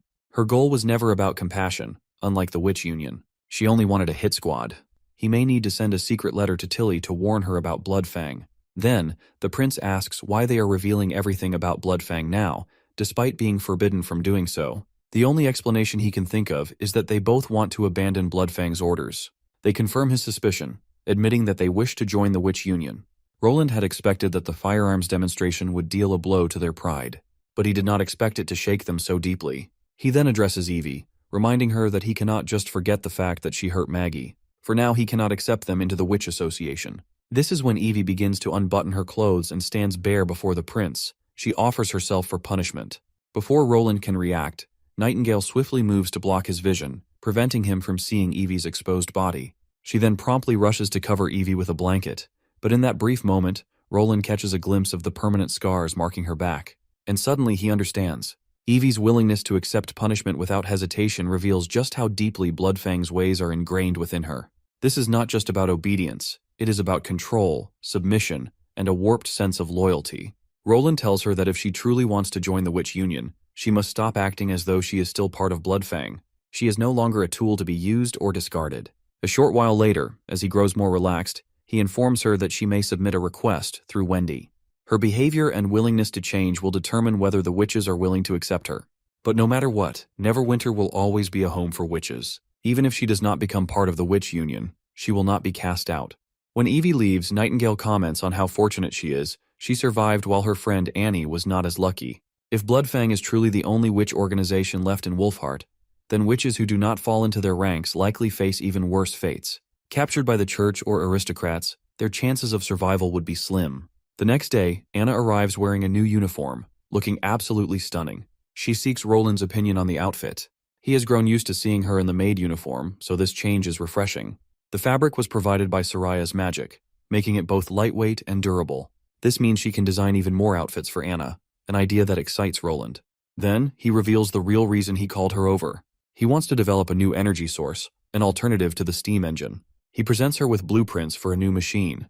It is similar to a steam engine, but instead of rotating rods, its mechanism uses paddles. A paddle steamer.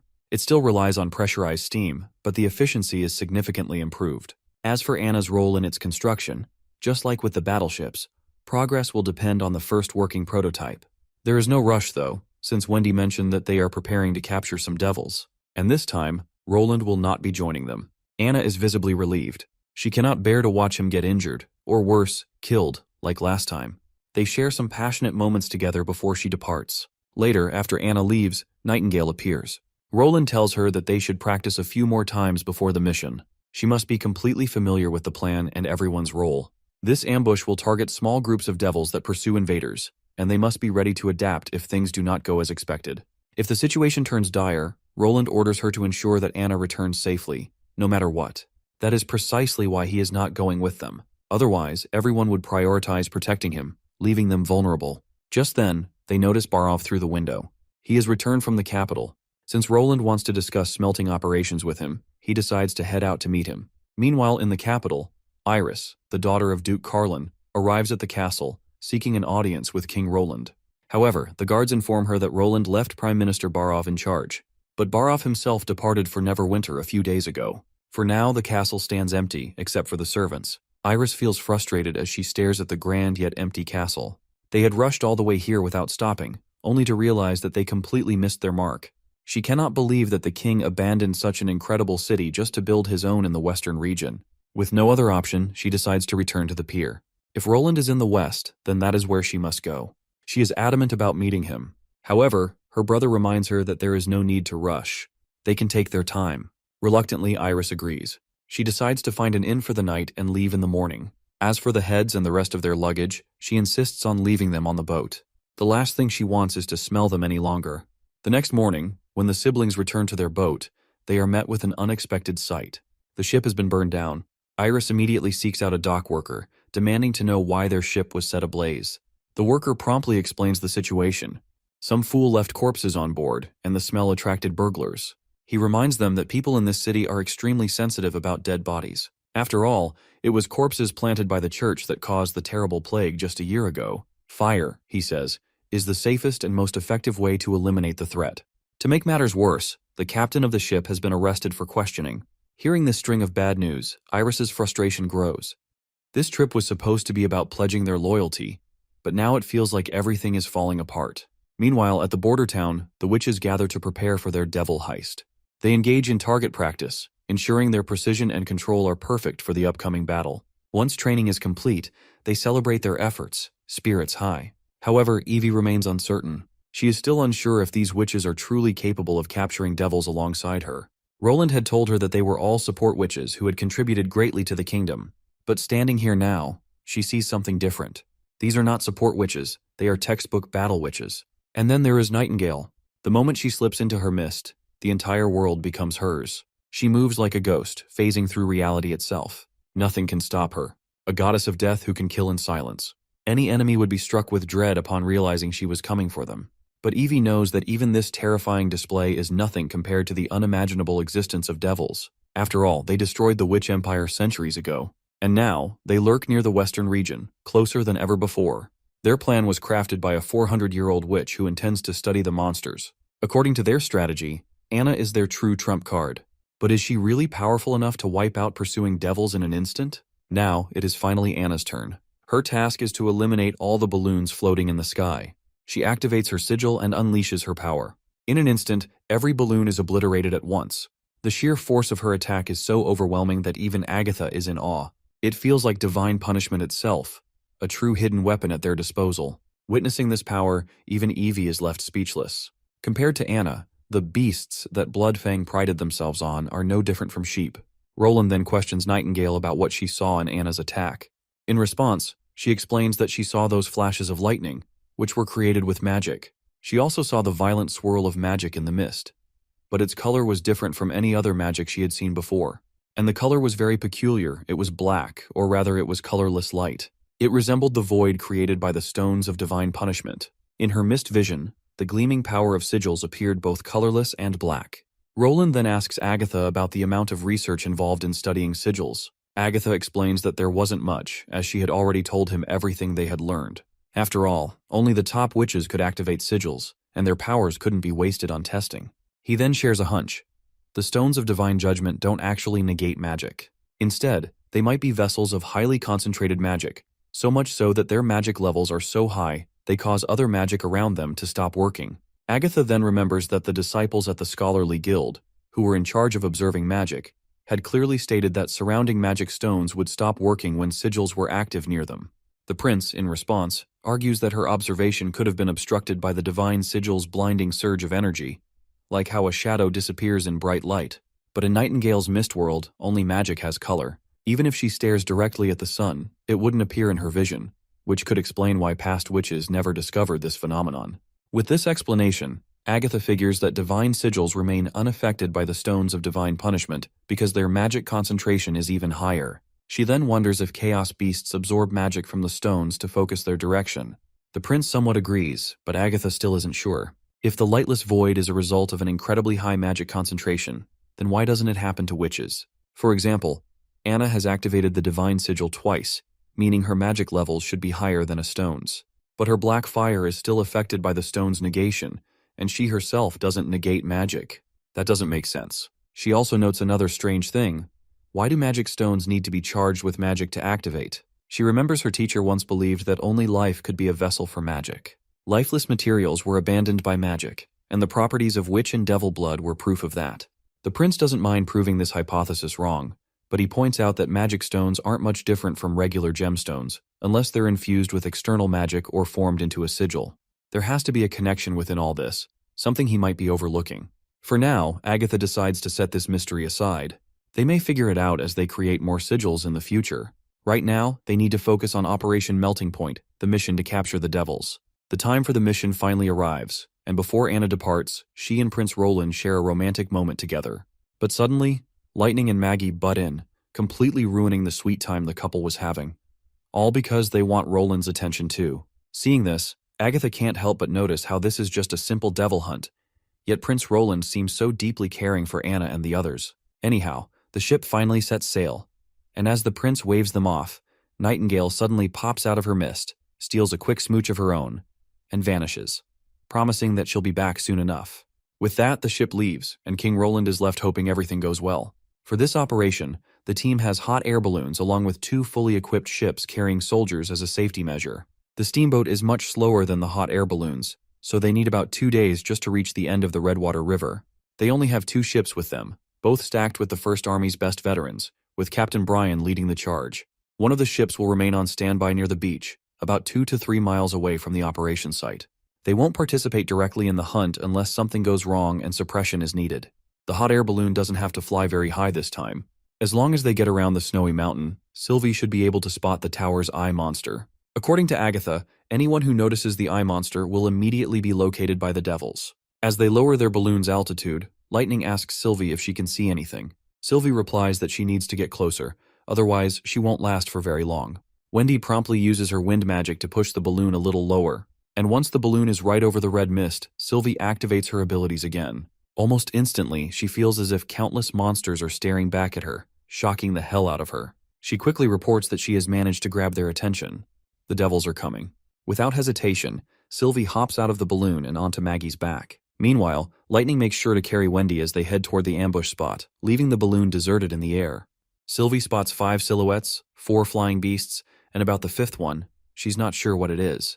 If there are 5 of them, it's more than what Agatha had predicted, but it's still doable. They can carry out the mission. But then, Sylvie notices something strange. These devils look different from the regular ones they've seen before. This is unexpected. While they had considered the possibility of new developments, they're not sure if they should continue or abort the mission. Once they reach the forest, Lightning orders them to head to the rendezvous point while she goes to destroy the balloon. But just as Lightning is about to fly off, Sylvie suddenly calls out for her to stop. But Maggie quickly reminds Sylvie that it was Roland who told them to destroy the balloon if enemies chased after it.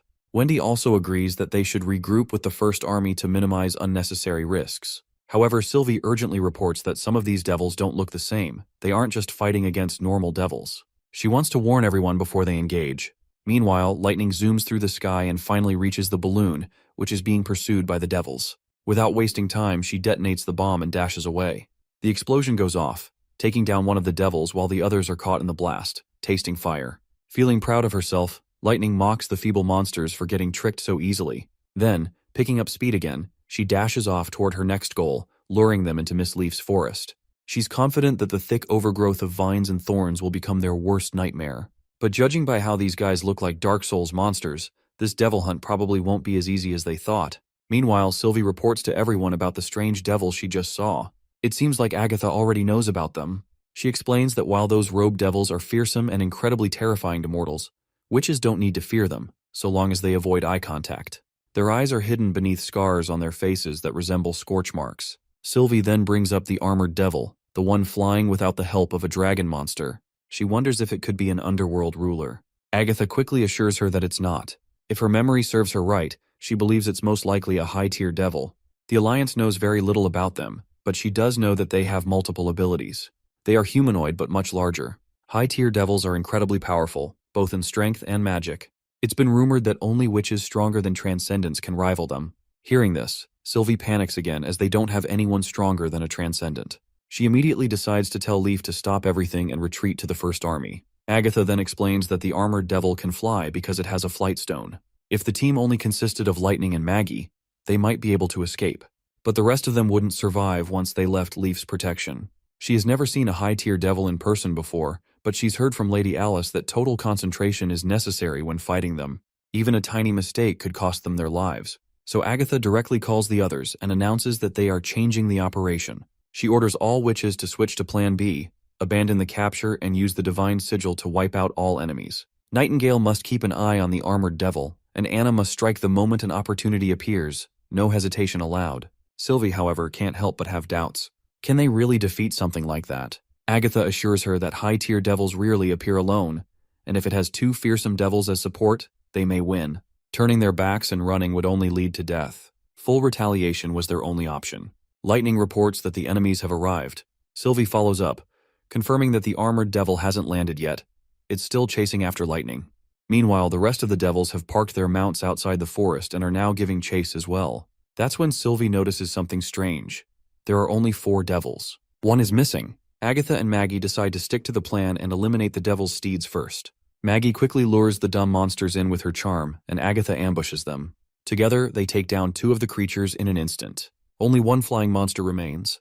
Agatha wastes no time, using her ice magic to freeze it mid-air. Maggie follows up with a powerful strike, shattering the frozen beast into pieces. Meanwhile, we switch to Nightingale and Anna. Hearing about the change in plans, Nightingale feels disappointed. Evie's ability is no longer needed, which makes her a little sad. Now, it's her job to create an opening for Anna to activate the Divine Sigil and obliterate the enemies. She recalls Roland's words, his wish for her to protect Anna at all costs. Steeling her resolve, she prepares to fulfill her promise to the king. Just then, Sister Leaf reports that the enemies are approaching. Nightingale springs into action. Following the movement, she spots the monsters. Among them is one normal devil, but 2 others look different. She senses a stronger magic presence in them. Maybe these are the high-tier devils Agatha warned them about. But the strongest one, the real threat, isn't among them. She looks up. Sure enough, that bastard is in the sky, watching everything from above. Well, she'll deal with that later. First, they need to take down the fearsome devils on the ground. These are the ones that terrorize their victims through sheer presence alone. With precise aim, she takes down one of them. Sister Leaf doesn't hesitate and eliminates the second. Then, working together, Anna and Nightingale finish off the remaining devils. Now only the high-tier devil remains. Lightning suddenly yells for them to watch out. The monster has just thrown a giant black sword straight at them. Nightingale immediately activates her mist magic to evade, but it doesn't work. Her magic is nullified in an instant. This confirms it, the high-tier devil has the ability to disrupt magic. Before they can react, he throws another sword. Anna steps forward. With everything she's got, she stops the blade, barely. But the effort drains her completely, leaving her exhausted. Then, something even stranger happens. A blinding light fills the air. Lightning and the others spot the source. It's coming from the devil. For a brief moment, Nightingale wonders if he's using the Divine Sigil. But no, this is his own ability. The bastard comes crashing down, unleashing a terrifying force. The shockwave sends Lightning tumbling through the air. Leaf also gets caught in the devastating blast. Then, the devil turns his attention to Nightingale and attacks. Her mist begins to crack. Sister Leaf, already weakened from the previous attack, takes another hit. Evie and Sister Leaf lose their balance. They fall from their safe position. Poor Leaf even coughs up a copious amount of blood after getting severely injured. The high-tier devil is standing right in front of Anna and Sister Leaf, so Nightingale quickly hops out of her hiding spot and starts throwing a barrage of bullets. But those bullets are useless against the devil's sturdy armor, and he just keeps blocking them with his sword. Since she can't shoot through, she decides to go for a direct stab to the head, aiming to fracture its mist canisters. But the bastard quickly swings his giant sword, refusing to let Nightingale get any closer. The back and forth continues until Nightingale finally gets an opening. She strikes the bastard's head, only for her knife to shatter into pieces on impact.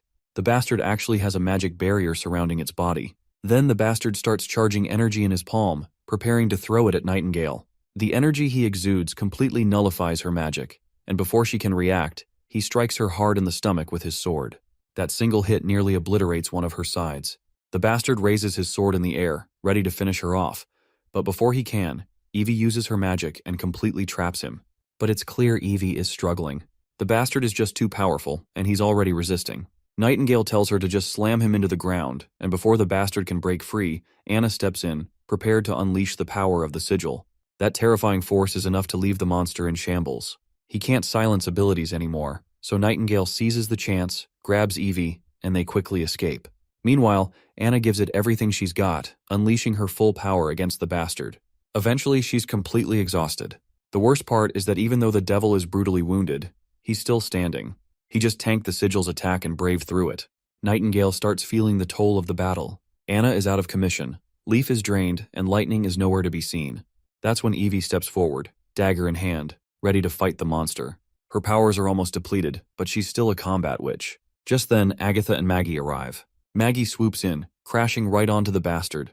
But the damn thing just nullifies Maggie's magic and tosses her away like a rag doll. Seeing this, Agatha realizes it's a magic slayer. She then quickly uses her ice magic, freezing the bastard's feet and rendering him immobile. Nightingale and Maggie quickly pull out their revolvers and start firing.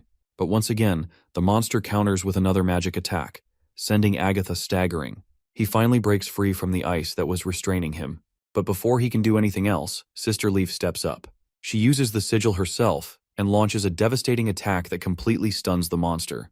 The devil is utterly exhausted. Maggie takes the opportunity to land on top of the bastard again. This time, he stays down for the count. Agatha is absolutely blown away that they actually managed to defeat this monster. Meanwhile, Nightingale is just annoyed that they all nearly got wrecked by a single devil, and she's sure that Roland is going to be utterly disappointed when he hears about all of this. But Agatha reminds her that this isn't just any typical victory, because the foe they were facing was a magic slayer. She explains that even a group of high-tier witches might be able to defeat a high-tier devil, but there's no chance of winning against a magic slayer. These enemies possess many abilities, but they are different from witches since their powers are not awakened. Someone once witnessed the same high-tier devil attacking Tequila over the course of many years. Over time, it gained 2 new types of magic, and its power increased so much that it could produce the same effect as the Stones of Divine Judgment. That magic nullifying ability is technically termed disrupting, and it has a chance of breaking through the stones, protections, and any magical attack against it will be weakened. A magic slayer can scatter magical effects and stop abilities from activating, making them formidable enemies for witches. Take Anna, for example. If a magic slayer had her ability, it would be able to use black fire while disrupting their magic at the same time. The black fire would suppress other magic and disable it, unless they were fighting another magic slayer. This is part of the reason why the Divine Sigil didn't kill this devil on the first try. Although this is the first time they've encountered such a battle, the Alliance has never recorded any instances of using the Divine Sigil against magic slayers either. However, when the Alliance's transcendent witches equipped the Stones of Divine Judgment, they gleamed radiantly on the battlefield, and devils everywhere melted like snow. The transcendent witches were like the heart of the sun, and anyone who personally witnessed Lady Alice's power was overwhelmed by her strength.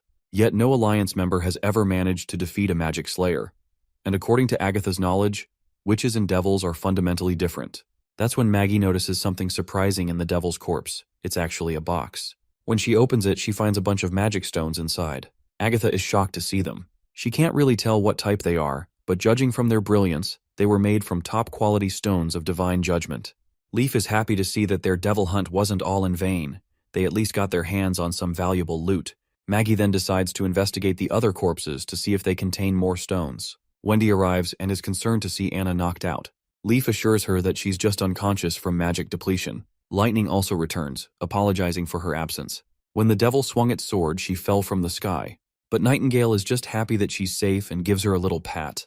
Brian also joins the scene, and is stunned at the sight of the terrifying devil corpses. Nightingale then orders Brian to have his soldiers sweep the forest and bring back all the corpses, including every piece of armor, clothing, and weapon they can find. While their plan to capture a live devil has failed, the least they can do is gather the remains and bring them to Roland. Speaking of live devils, Lightning remembers the one that got caught in the explosion and fell into the water. If devils can swim, then it must still be alive. Eventually, they manage to find a living one. All the human soldiers eye the creature closely, as they have never seen anything like it before. Nightingale, on the other hand, meets Agatha outside and expresses her relief at capturing a live devil in such an unexpected way. They were incredibly lucky. Agatha is just glad that they suffered no casualties, but she is disappointed in herself for underestimating the enemy during this operation. Nightingale reassures her, saying the unexpected presence of that high-tier devil wasn't her fault. No one could have predicted it would appear in a place like this. But Agatha states that this is what concerns her the most. High-tier devils typically hide behind large armies, and they never act alone. There weren't many of them around either. She had thought they would only see one when the red moon arrived, but after seeing these magic stones, she isn't so sure anymore. The stones they retrieved were of such high quality. The Alliance has killed thousands of fearsome devils, and if magic stones were so easy to obtain, the Scholarly Guild wouldn't have such trouble finding chaos beasts to cultivate stones. So why did these devils they just hunted carry so many high-quality stones? Could it be that they never stopped magic stone production in the past 4 centuries? She is also uncertain about the lifespan, growth cycle, and reproduction of devils, so she has no clue how they might have developed over the years. If the enemy is gathering numerous stones, does that mean they have more high-tier devils? She hopes they find the answer before it's too late. The scene transitions to Iris, who has finally made it to Neverwinter City, or rather, Border Town, where she is ready to meet King Roland. After seeing how massive the city is and how bustling the streets are, she can't help but marvel at how Roland united the western region into one city. The growth in population and commerce has even surpassed the former capital. She vividly recalls how the fourth prince was notorious for his scandals and neglect of studies. She then instructs her brother Carl to send a message to Roland announcing their arrival. She specifically tells him not to mention her as his sister. He will be representing and handling the meeting. Soon enough, Roland receives Carl's message and learns that the northern region has surrendered. Carl Candle, representing the northern region as Duke Carlin's son, has come to deliver the news. Later, Roland meets Carl and Iris. Carl speaks on behalf of his house, bringing good news. Holmes and Lista have been dealt with because they were treacherously supporting Timothy. Meanwhile, Roland's eyes remain fixed on Iris, while she is Carl's supposed assistant, but something about her presence feels more commanding than Carl's. Carl, on the other hand, continues that they hadn't expected Roland to return to the western region so soon. They had wanted to present the severed heads of Holmes and Lista as evidence, but the heads rotted away during the trip. Roland is surprised that Duke Carlin killed the 2 dukes outright. This makes him believe that Carlin's loyalty is stronger than he initially thought. If Carlin is sending the heads of 2 dukes as a pledge, it must mean he is struggling to gain the support of northern aristocrats again. At the very least, the possibility of rebellion in the northern region has greatly diminished, so Roland is somewhat relieved to hear this. Baroff then fills Roland in that the Stallion Holmes and Snowfox Lista families are founding families of the northern region, even more famous than the 5 great families of the western region. However, the Candle family is not well known, and if he remembers correctly, they only appeared within the past 50 years. To think that Timothy would choose Carlin Candle as the northern region's ruler is shocking. Even if it was to keep the 2 powerful families in check, it must have been difficult for Carlin, and the other families likely weren't happy about it either. That means it's unlikely Carl is lying. This concerns the pride of aristocrats. Baroff is certain that if Roland accepts their loyalty, even if they are lying, the northern region will fight among themselves first. Roland finally comes to terms. First, he expresses his thanks to Duke Carlin. Protecting the royal castle's pride is the responsibility of every aristocrat, and Carlin Candle did an excellent job. Second, the 2 dukes got what was coming to them, and the kingdom will not pursue Duke Carlin for this matter. Carl is pleased to hear this. The Candle family is more than ready to seize this opportunity to serve King Roland. Roland reminds them that Duke Carlin will have to abide by Grey Castle's new laws, which Carl is unaware of, so the king begins to elaborate. The new order dictates the dissolution of all aristocratic positions, and the class system will cease to exist. In other words, Grey Castle will have only one ruler, the king. Before Carl can panic, Roland reassures him that aristocrats will remain aristocrats. Their privileged lives will not be disrupted, and they will even have opportunities to reach new heights. These laws have already been enacted in Longsong Fortress, and the book that Baroff hands them contains a detailed record of these changes. The book also includes real-life stories and examples to make the information more comprehensible. While it may seem that the aristocrats are losing privileges, in reality, they are being freed from the limitations of their territories. Instead of being confined to their lands, they will have the opportunity to operate across the entire kingdom, or even the whole continent. Roland assures them that everything will be fine and that they can relay this to Duke Carlin later. In the meantime, they are welcome to stay in Neverwinter City and enjoy its unique scenery. Roland is confident that Carl will grow to like this place. Carl, caught off guard by this out-of-syllabus contents, for which he was not prepared to respond. So he glances at his sister, silently seeking support. Eventually, his sister discreetly pats his back, offering him some reassurance. Gathering himself, Carl expresses interest in seeing the various inventions that King Roland has developed so far. After this exhausting meeting, Roland reflects on the situation. He recognizes Duke Carlin's intelligence in sending his own son as a messenger. Not wanting to waste this opportunity, Roland resolves to make the most of it. Suddenly, he notices Lightning and Maggie outside the castle window, signaling their return from an expedition. As usual, they eagerly jump toward Roland upon seeing him. Not long after, he is reunited with Anna, and the two share a passionate embrace. Meanwhile, Nightingale sighs from a distance, reminding Roland that it's unsafe for him to be out here. Roland dismisses her concerns with a reassuring smile and gives her a hug, which causes her to blush. Soon the other witches disembark from the ship, looking forward to their own warm reunions. Agatha and Evie observe from the sidelines, smiling at the scene. Later, Roland listens to the full report on the devil hunt. Agatha explains that out of the 5 devils they encountered, the magic slayer was melted by the divine sigil, and another was shredded by Anna. One of the devils had used 2 out of the 3 canisters of red mist it carried. This means the remaining canister will only last until tomorrow night at most. If they are to conduct any further experiments involving sigils, they must finish by tomorrow noon. Melting the sigil's vessel will take at least half a day, and Agatha anticipates multiple failures in the process. Roland reminds them that red mist is fatal to witches, and asks how they managed to replace the canisters for the captured devil. Agatha explains that she had mortal assistants handle the connections for her. She also brought back the depleted canisters, believing they might be useful later. Turning to Buttpuss, Roland asks if she can control the devil's mind and make it use magic. Buttpuss replies that she doesn't need to control every movement. She can issue a command that the devil will be compelled to follow. With this in mind, Roland instructs Nana to reconnect the devil's severed limbs. Though the task is unsettling, Nana has no reason to refuse and proceeds with the healing. Once the devil is fully restored, Buttpuss casts her magic, bringing it under her control before it can resist. To test its strength, Roland orders the devil to throw a spear. Buttpuss issues the command, and the devil throws a wooden stick with such force that it shatters armor upon impact. Roland and the others are astounded. There is no doubt that the devils possess tremendous throwing strength. If the spear had been metal-tipped, it would have been even more destructive. However, based on their equipment, the devils seem less proficient with metalworking than humans. Even the high-tier devil's armor is not purely metallic. This may be because smelting requires high heat, which red mist does not seem to tolerate well. Roland then tests rapid throwing, observing the devil's endurance. Eventually, the creature reaches its limit. Buttpuss explains that the devil cannot continue due to the side effects of its equipped magic stones. With this data in mind, Roland begins evaluating the enemy's overall combat strength. The strongest infantry devils have attack power comparable to gunpowder muskets. However, bolt-action rifles can easily pierce their steel plates. The lower-ranked devils, on the other hand, are no stronger than his standard weapons. This means that when humanity and the devils eventually clash, Roland's army will hold the advantage. Agatha then elaborates that, back then, the population of mortals in the fertile lands was hundreds of times more than Grey Castles, and it was the same with witches. If everyone had a rifle back then, she's sure that defeating the devils wouldn't have been a problem. Roland then decides to halt their experiments for now, planning to conduct the durability test tomorrow. He wants to test the endurance of each body part against rifle bullets, chemicals, berserker pills, and dream water. He also needs Lucia to see what she can extract from the red mist. It's a shame they can't keep devils alive for long. Otherwise, with Nana's healing abilities, they would only need a small number of devils to gather enough data. Agatha also needs 2 witches to assist her in making sigils. She requests that the materials be prepared beforehand since, once the devils die, their blood won't last very long. They'll also need to start dissolving the stones of divine judgment while the devils are still alive. Speaking of sigils, Roland suddenly remembers that they haven't decided what type to make yet. So, he decides to spend tonight reading the Magic Stone Encyclopedia, and will let Agatha know tomorrow which kind of sigil he wants. We then switch back to Iris, where her brother has just come out of the shower and insists she take a bath while the water is still hot. She asks him how the water system works here.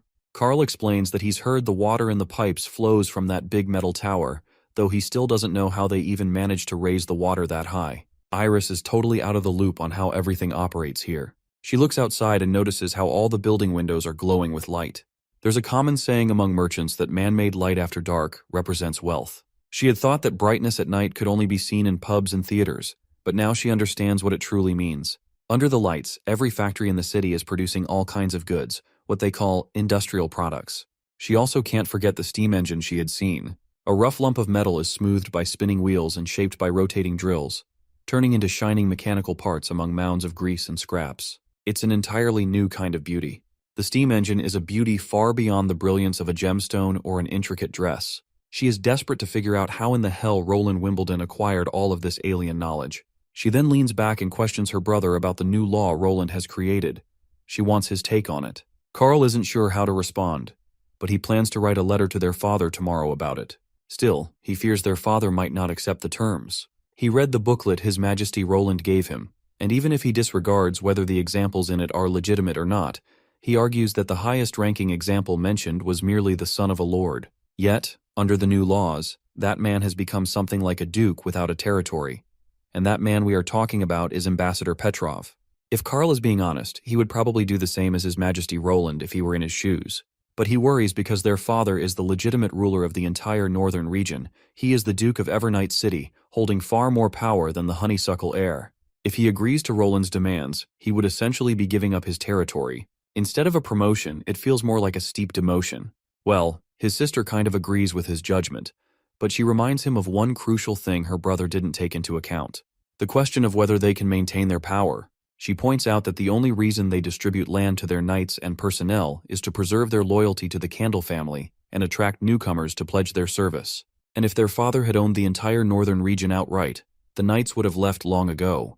Without property, the knights would look elsewhere, and the lower lords would do the same. In the end, the entire northern region would belong solely to the Candle family. Carl knows all this too well, and this is the same reason he isn't sure if having all of the cities belong to just one family is even feasible. In his view, the northern region is massive, and their family simply can't handle governing it alone.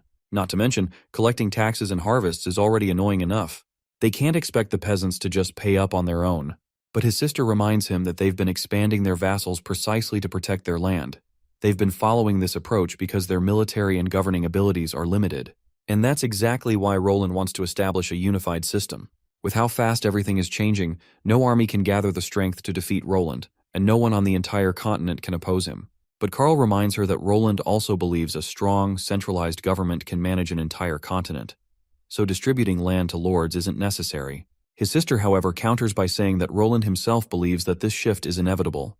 A well-equipped centralized government will inevitably replace the feudal system because it can utilize the kingdom's resources far more efficiently. He wants to use the potential of all citizens to make production explode, believing that production is the key factor that decides the fate of a superpower. But to Carl, all of this sounds ridiculous. He doesn't believe Roland has nearly enough people to collect taxes and run everything. He will eventually have to rely on elites anyway. And even if those people have to pay up taxes at the end of the day, then what difference will it make for them? The peasants don't care who their king is. Iris responds that she's just as curious as her brother about everything he's mentioned. But she's certain that anyone capable of writing a booklet like that is definitely prepared to make it a reality. She plans to visit Roland again, but this time, she'll be the one leading the conversation. Carl, however, is frustrated to hear this. He's convinced that their father will never accept these terms. The next day arrives, and we see His Majesty Roland reviewing all the records from the experiments they ran on the devils. While firearms and swords can be fatal to devils, poison doesn't affect them much. It's likely because their biology is fundamentally different from that of humans. He also tested dream water and berserker pills, but the results were the same. The devil was completely unaffected.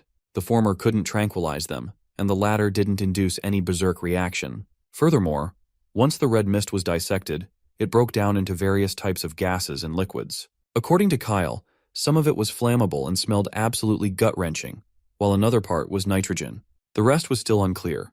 However, those components weren't necessary for the devil's survival. The key lies in the mist's enchantment and understanding why the red mist expires. Also, when the temperature rises to 300 degrees, the red mist starts to separate rapidly. At 800 degrees, it even begins to burn.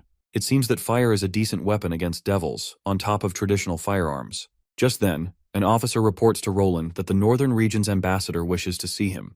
Roland is a bit surprised that they're ready to talk after just a day, but he's prepared to meet them. If they don't recognize his law, he's already planning to force them to stay. Later, Iris finally introduces herself as Iris Candle, the Duke of Evernight's eldest daughter and Carl's sister. She apologizes for not introducing herself previously, explaining that her brother probably forgot to do so. Roland immediately figures that she must be the real ambassador, and Iris doesn't hesitate to admit it, further claiming that her father has given her full authority over this trip, along with his official approval seal.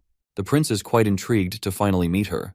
In this age, it's incredibly rare for a woman to be an ambassador, let alone someone so young and attractive. Given her impeccable etiquette, he can tell that this isn't the first time she has met someone of higher authority. He also realizes that she hid her identity to avoid attention during negotiations. It wasn't really deception, more like a playful tactic often used by elites. Since she is here on behalf of her father, the prince finally asks if she has made up her mind.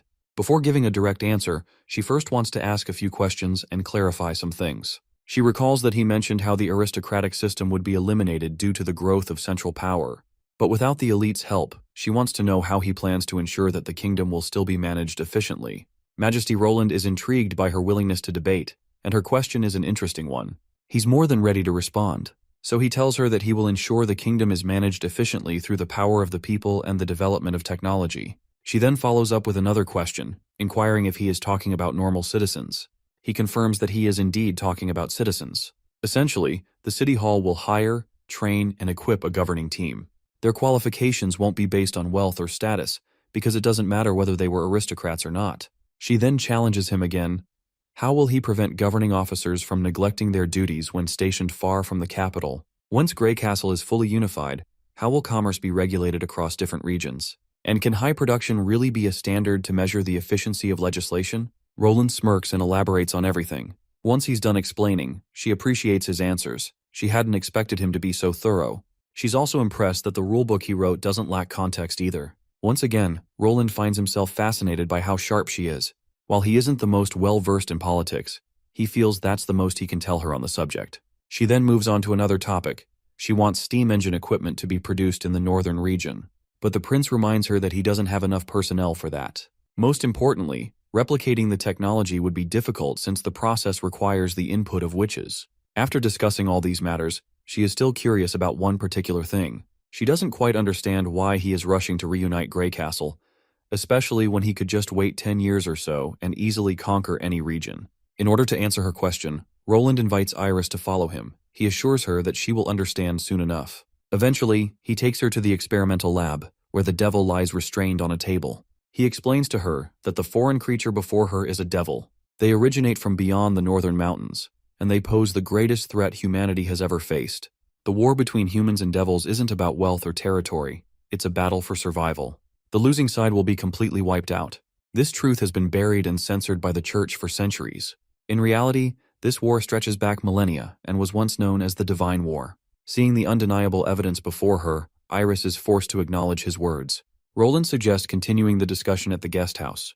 With that, they both leave the lab, leaving Agatha behind to continue her experiments. Not long after, Anna and Nana arrive.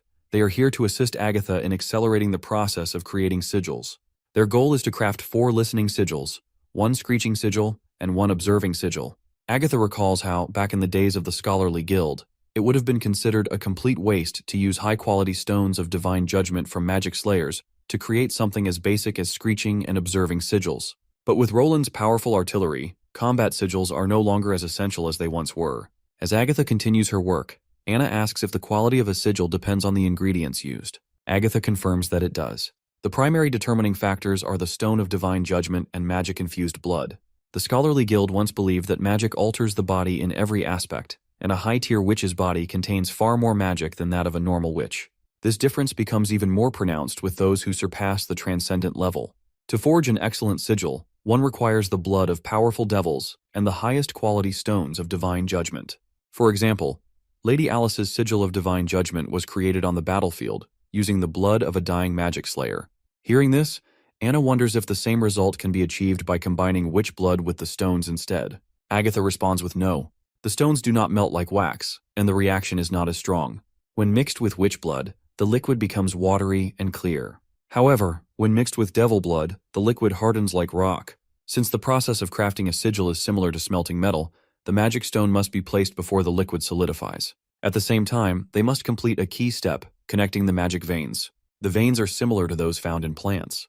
The scholarly guild believed that only living beings could harness magic. Without this crucial step, the magic stone remains nothing more than an isolated object, incapable of channeling true power. Anna hesitates for a moment before asking, "Does this mean that devil blood can grant ordinary elements life?" Agatha does not hesitate to reveal the harsh truth. Not only do they require devils, but they also require witches. Of course, this revelation shocks both Anna and Nana. Agatha further continues to reveal that the scholarly guild discovered this secret by accident.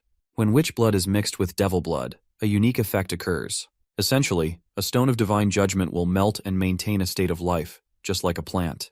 In this state, it can retain the magic flowing through its veins without losing it. Agatha doesn't know how to describe it, but she's sure Anna will understand once she sees it. So, she cuts her palm to draw blood, and after acquiring enough blood, she tells Nana to heal her wound. Anna, on the other hand, is tasked with placing the magic stone in the cavity according to the notes. The reason Agatha chose these two for assistance is obvious. While Nana can help her through the pain, Anna is the most educated witch in the Union, making her perfect for inheriting this practice. If King Roland hadn't given Agatha hope of defeating the devils, she would have buried the method of creating sigils forever. Mixing witch and devil blood was a truth even the Alliance found difficult to accept. That controversy was incredibly detrimental to the Divine War. Consequently, the crafting process was the scholarly guild's closely guarded secret, and that's exactly why she doesn't want Roland to observe it. The next process involves pouring the blood. Afterward, Agatha works her magic, and once the blood and stone mix together, it feels like the fluid is coming alive, a sign that their experiment is succeeding. Next, they'll have to cut it open and seal it again with a sheet of silver. The last step differs with each type of sigil. For example, the screeching sigil can't be cut, so it must be used as a whole. Anna is worried about what happens if the process fails. Agatha reassures her that failure is always a possibility. However, the solution is quite simple. They just need to extract the magic stone and start over. The problem is that it's going to consume more blood. This is why devil blood was more valuable than witches in tequila. It doesn't really matter if witch blood is spilled during experimentation, but wasting devil blood was punishable. Now it's time for the next sigil, and this time, Anna volunteers to donate her blood. She reminds Agatha that while Nana can heal cuts, she can't replenish blood. Roland also warned that blood loss can cause nausea and even fainting, so they can't risk too much experimentation if Agatha spills too much blood.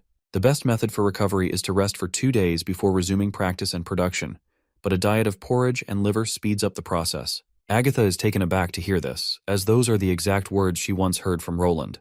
Anna further mentions that since she's supposed to inherit Agatha's crafting methods, she will take charge of producing the next 2 sigils. Agatha smiles and hands over the responsibility to her. Later, Iris meets with Roland again, discussing the upcoming divine war against the devils. She's having a hard time digesting the sheer amount of information. She wants to know if the devils are really as strong as His Majesty claims. Roland confirms it without a doubt. They possess both immense strength and overwhelming numbers. To give her perspective, he reminds her that while his armies can easily defeat Timothy's night squadrons, he isn't as confident when it comes to devils. After all, the devils have been hiding in the northwest of the Dawn continent for the past 400 years, and unlike the witches, they never had to start over. Most importantly, negotiation isn't an option in this war. It will only end when one side is completely exterminated. Iris questions if Roland intends to announce this information to the public. Roland admits that while it's inevitable, he won't disclose it yet. He has no way of knowing how people will react to the existence of such cruel and terrifying monsters, and building trust takes time. Iris agrees, understanding that panic can be more dangerous than any enemy. She has one last question. How long do they have until the next divine war? Roland explains that they have 5 years or less. No one knows exactly when the Red Moon will descend. All he can say is that war could break out at any time, so he can't unify Grey Castle at a slow pace. Since that's the case, Iris declares that she is willing to follow Roland's orders without hesitation. She formally states that the Candle family will adhere to His Majesty's laws without resistance, and Roland's decree will be the only voice that echoes through the northern region. She also hopes that his promises to establish steam engine factories in the north will materialize soon. Then, she proposes something drastic. She's willing to leave Carl behind so her father will have no choice but to agree. However, Roland believes that if she leaves her brother as a hostage, Duke Carlin will see it as a threat. Of course, Iris has already considered this as well. Later, as Roland sits alone lost in thought, he can't help but notice how radiant Iris is.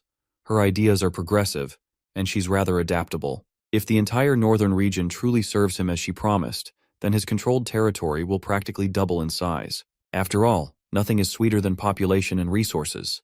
With this, pressure will mount on the remaining aristocrats in the eastern region, and if all goes well, he may finish unification before the months of demons arrive. His thoughts are interrupted when Agatha enters his office, carrying a box full of sigils. She explains that they failed twice in the first batch, and Anna also participated. Agatha then reminds him that if she's going to continue making sigils, she requests an independent and spacious laboratory instead of a shack that's shabbier than a horse stable. We then shift our attention to these sigils. There are different types of sigils, each designed to mimic basic functions of a phone. The listening sigil provides long-distance communication. The screeching sigil emits a piercing scream when it detects magic energy, an effective prevention measure against enemy raids. As for the observing sigil, it will assist Thunder in his explorations. Speaking of Thunder, Roland mentions how he wasn't able to join the crew on their voyage, so he couldn't witness the incredible sea line. He's feeling bummed about it. The scene transitions to Thunder and his crew sailing through the sea. The fog is dense around them, so he instructs his crew to roll up the sails and move slowly while keeping their eyes and ears open. They're getting close to their destination. Margaret and Molly are also present on the boat. They are all here on the mission to find another witch, Joan. She's actually a mermaid. Margaret last saw her 10 years ago. Back then, Joan's legs transformed into a fishtail.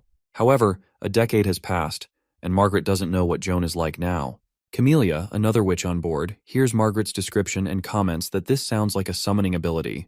It's not surprising that Joan can transform into an aquatic creature. If she's been living in the ocean all this time, then her awakening day wouldn't have been dangerous. She's likely been passively using her magic power to maintain her form. But Camellia isn't sure if they'll find Joan there after all these years. Thunder, however, is confident. His intel has never been wrong. Ever since he learned Joan was a witch, he has been watching this place. Her song is the symbol of Wavesnow Island, and some merchants even tried to take her voice for themselves. Camellia asks if Thunder ever tried stopping them. He responds that a sailing accident stopped them, and he promises that none of them will ever think of capturing her again. Suddenly, one of the men in the watchtower reports that he hears the song. Thunder immediately silences the crew. As the melodies fill the air, Thunder quickly orders the anchors dropped. He and a group of witches board a rowboat to meet her. Thunder is certain that she remains hidden out of fear of being caught. He explains that endangered ships typically only hear her song, and few have ever seen her in person. This is why he anchored the ship in order to draw her in while they approach her with the rowboat. Finally, they spot her, and Joan notices them in return. Margaret quickly introduces herself, but Joan, timid and overwhelmed, mumbles incomprehensibly.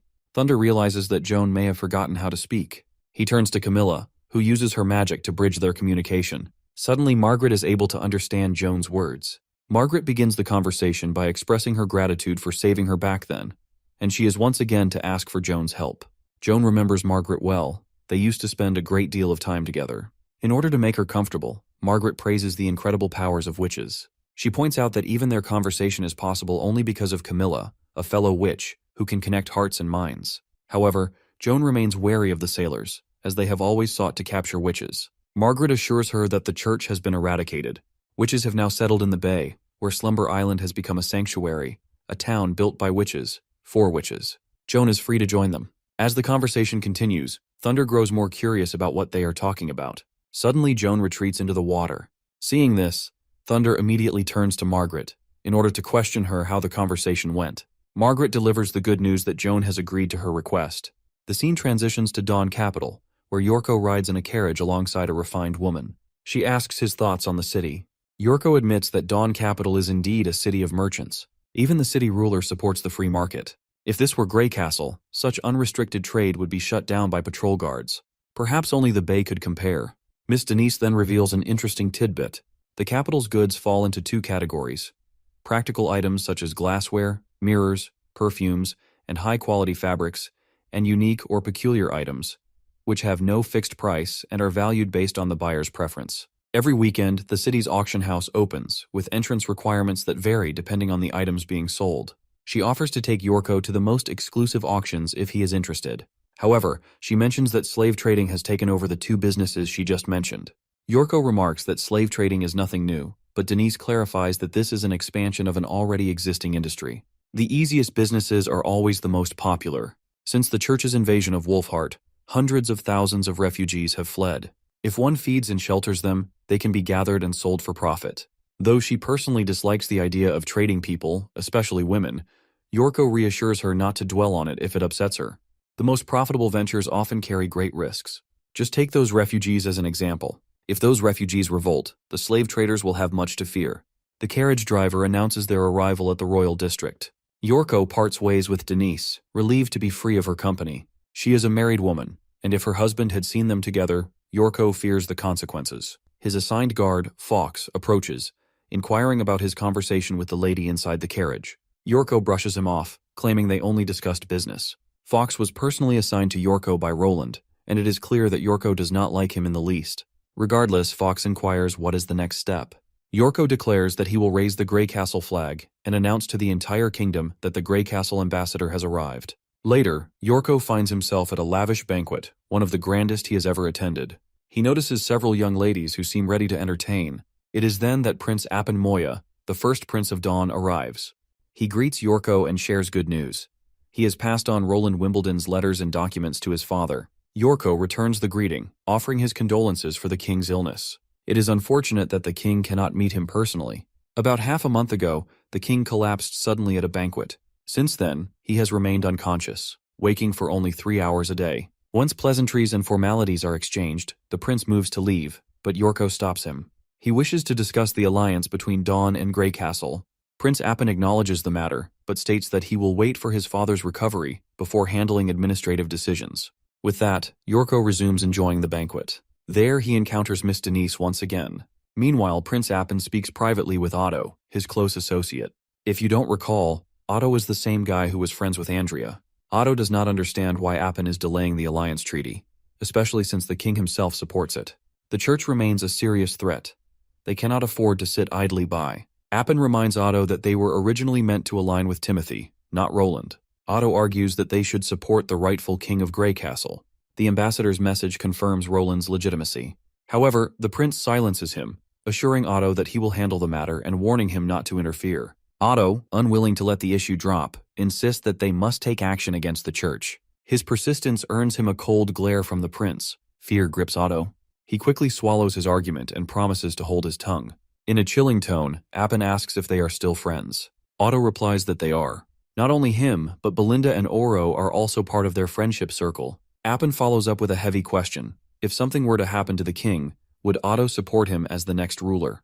Trapped by the weight of their friendship, Otto has no choice but to agree. Once alone, Otto feels deeply unsettled by the changes in Appin. When the king fell ill, Appin seemed devastated. However, he has recently regained his composure, but he is different now. Otto knows the prince well. Appin was never the type to seek power at any cost. He decides to seek out help from his friends, hoping they can uncover the truth behind Appin's transformation. Meeting Oro, who is training with his sword, Otto directly states his concern. Oro, however, is uninterested. Appin is the prince, the future king basically, and Oro is sure that he will never remain their friend forever. Besides, Appin is a grown man now. If he is throwing a tantrum, Oro sees no reason to entertain it. Otto reminds him of their long-standing friendship, but Oro snaps. Ever since Andrea's supposed death, their friendship was broken beyond repair. That is when Otto reveals the truth that Andrea is alive. Shocked, Oro demands immediate answers. Otto explains that he saw her in Border Town, under Roland Wimbledon's protection. She turned out to be a witch, and Roland shelters witches in Grey Castle. Her death was a ruse orchestrated by her father to protect her. Now more than ever, Otto believes they must pull Appin back. Dawn must ally with Roland to defeat the church. If they do not, and the church attacks alone, they may never see Andrea again. Realizing the gravity of the situation, Oro finally understands. The two friends clasp hands, ready to do whatever it takes in order to preserve their long-shared friendship. Later we meet Yorko, who finally makes it to his room, only to get spooked by Fox. Yorko demands to know what emergency made Fox sneak into his room just to scare the hell out of him. Fox reveals that Wolfheart refugees are pouring into Dawn, and it's a great opportunity to recruit people. He suggests that Yorko treat it as a business deal, focusing on buying craftsmen, those who are literate, and those with special skills. The money he spends will be reimbursed by Roland. What's more, for every person they recruit, His Majesty Roland will pay 5 silvers. But Yorko makes it clear that he has no head for business. When he chatted with Denise, it was only to get her to talk. He has no interest in running around and buying people. Besides, the slave trade mainly happens on the border between the two countries, and since he's supposed to be an ambassador, how is he supposed to explain going there? Fox reminds him that this is His Majesty's plan. Yorko doesn't have to leave Radiant City. Some slaves will inevitably be brought here to be sold. The price might be a little higher, but they can afford it, and the initial filtering will already be done. As for not having a head for business, Fox suggests he ask Miss Denise for help. She's a well-known noble merchant, and transporting refugees to Grey Castle wouldn't be difficult for her. Establishing a transport route would benefit them in the long run, and if they ever run into danger, they could just disguise themselves as small-time traders and retreat safely. Yorko is genuinely amazed at how much Fox seems to know about these affairs. Fox bluntly tells the pleasure seeker that while he was out mingling, Fox was out gathering information on the streets. By now, Yorko is forced to admit that while Fox is a capable knight, he's just as much a capable businessman. But the man makes it clear that he is neither a knight nor a businessman. However, he is willing to protect Yorko if the need arises. After all, Yorko's safety is something His Majesty Roland entrusted him with. As for his own identity, he's nothing more than a simple circus worker. The scene shifts to Neverwinter City, where poor Barov is drowning in a flood of requests from different departments, completely overwhelmed. But he's not alone in this mess. Beside him is Iris, sent by His Majesty Roland to learn a thing or two about how the City Hall operates. She is already done with the first task Barov assigned to her, meticulously laying everything out with no room for mistakes. Internally, Barov is amazed by her mannerisms and intelligence. He's so impressed that he's literally eyeing her as a potential candidate for His Majesty Roland's wife. If Iris successfully establishes a provincial city hall in the north, that would be a great achievement. But if things keep progressing in the right direction and she excels in her role, Barov fears she might eventually replace him. To avoid this fate, he decides to teach her that city hall work isn't so easy to grasp. King Roland needs a minister who can see the bigger picture. So, he bombards her with an extremely complex problem and asks for her solution. In his mind, controlling the big picture requires experience in administration and a deep understanding of the city's unique traits. No amount of talent or prior experience could allow her to know this city like the back of her hand. But to his shock, she comes up with a solution that completely blows his mind. The plan she proposes is not only clever, but also so daring that even he wouldn't have thought of it. Later that night, Iris returns to her room, where she finds her brother, Carl, reading a book he bought from the local market. It's like a painting, but it has a story too, making it quite entertaining to read. Seeing her in such an upbeat mood, Carl wonders if she has no intention of returning. She reminds him that she's still waiting for their father's response. Once their father replies, Roland will let Carl return home, but she plans to stay longer. Carl asks if it's the city hall that wants her to remain. She clarifies that it's not the city hall itself, but Roland Wimbledon's administration. She then tells Carl that she will be sending a letter to their father soon enough. The scene transitions to the northern region, where Duke Carlin throws a tantrum after reading the letter Iris sent. The source of his distress is His Majesty Roland's plan to strip the aristocracy of their governing power. Usually Iris has always helped Carlin stay one step ahead, but this time, he feels like she has completely handed them over to Roland. To make matters worse, she even told him to avoid resistance and accept the situation. Her choice of words makes Carlin sound like a criminal. For a moment, he's certain she's trying to rebel against him. If he submits to Roland, the Candle family will lose its ruling power over the border region. Just when he thought he could enjoy total control after getting rid of the Holmes and Lista families, he's back to square one. At the same time, he dreads the consequences of refusing to submit to Roland. Iris had made it clear in her letter that if their father refused to submit, both she and Carl would be doomed. Roland would imprison them forever, just like the heir of Duke Ryan. She could already imagine countless ways he could humiliate her, and once he was done with her, he'd throw her into the dungeons or the military barracks, destroying the so-called Northern Pearl forever. To intimidate her father further, she urged him to think about his own fate as well. Before long, Roland's armies would descend upon the north, and she was willing to bet that his vassals and knights wouldn't last even half a day. If he resisted, he wouldn't just lose his title, he wouldn't even be able to live as a normal citizen, much less a duke. Basically, she was trying to convince her father by showing her own fear of the worst. She wanted him to send an official letter of loyalty to express their cooperation.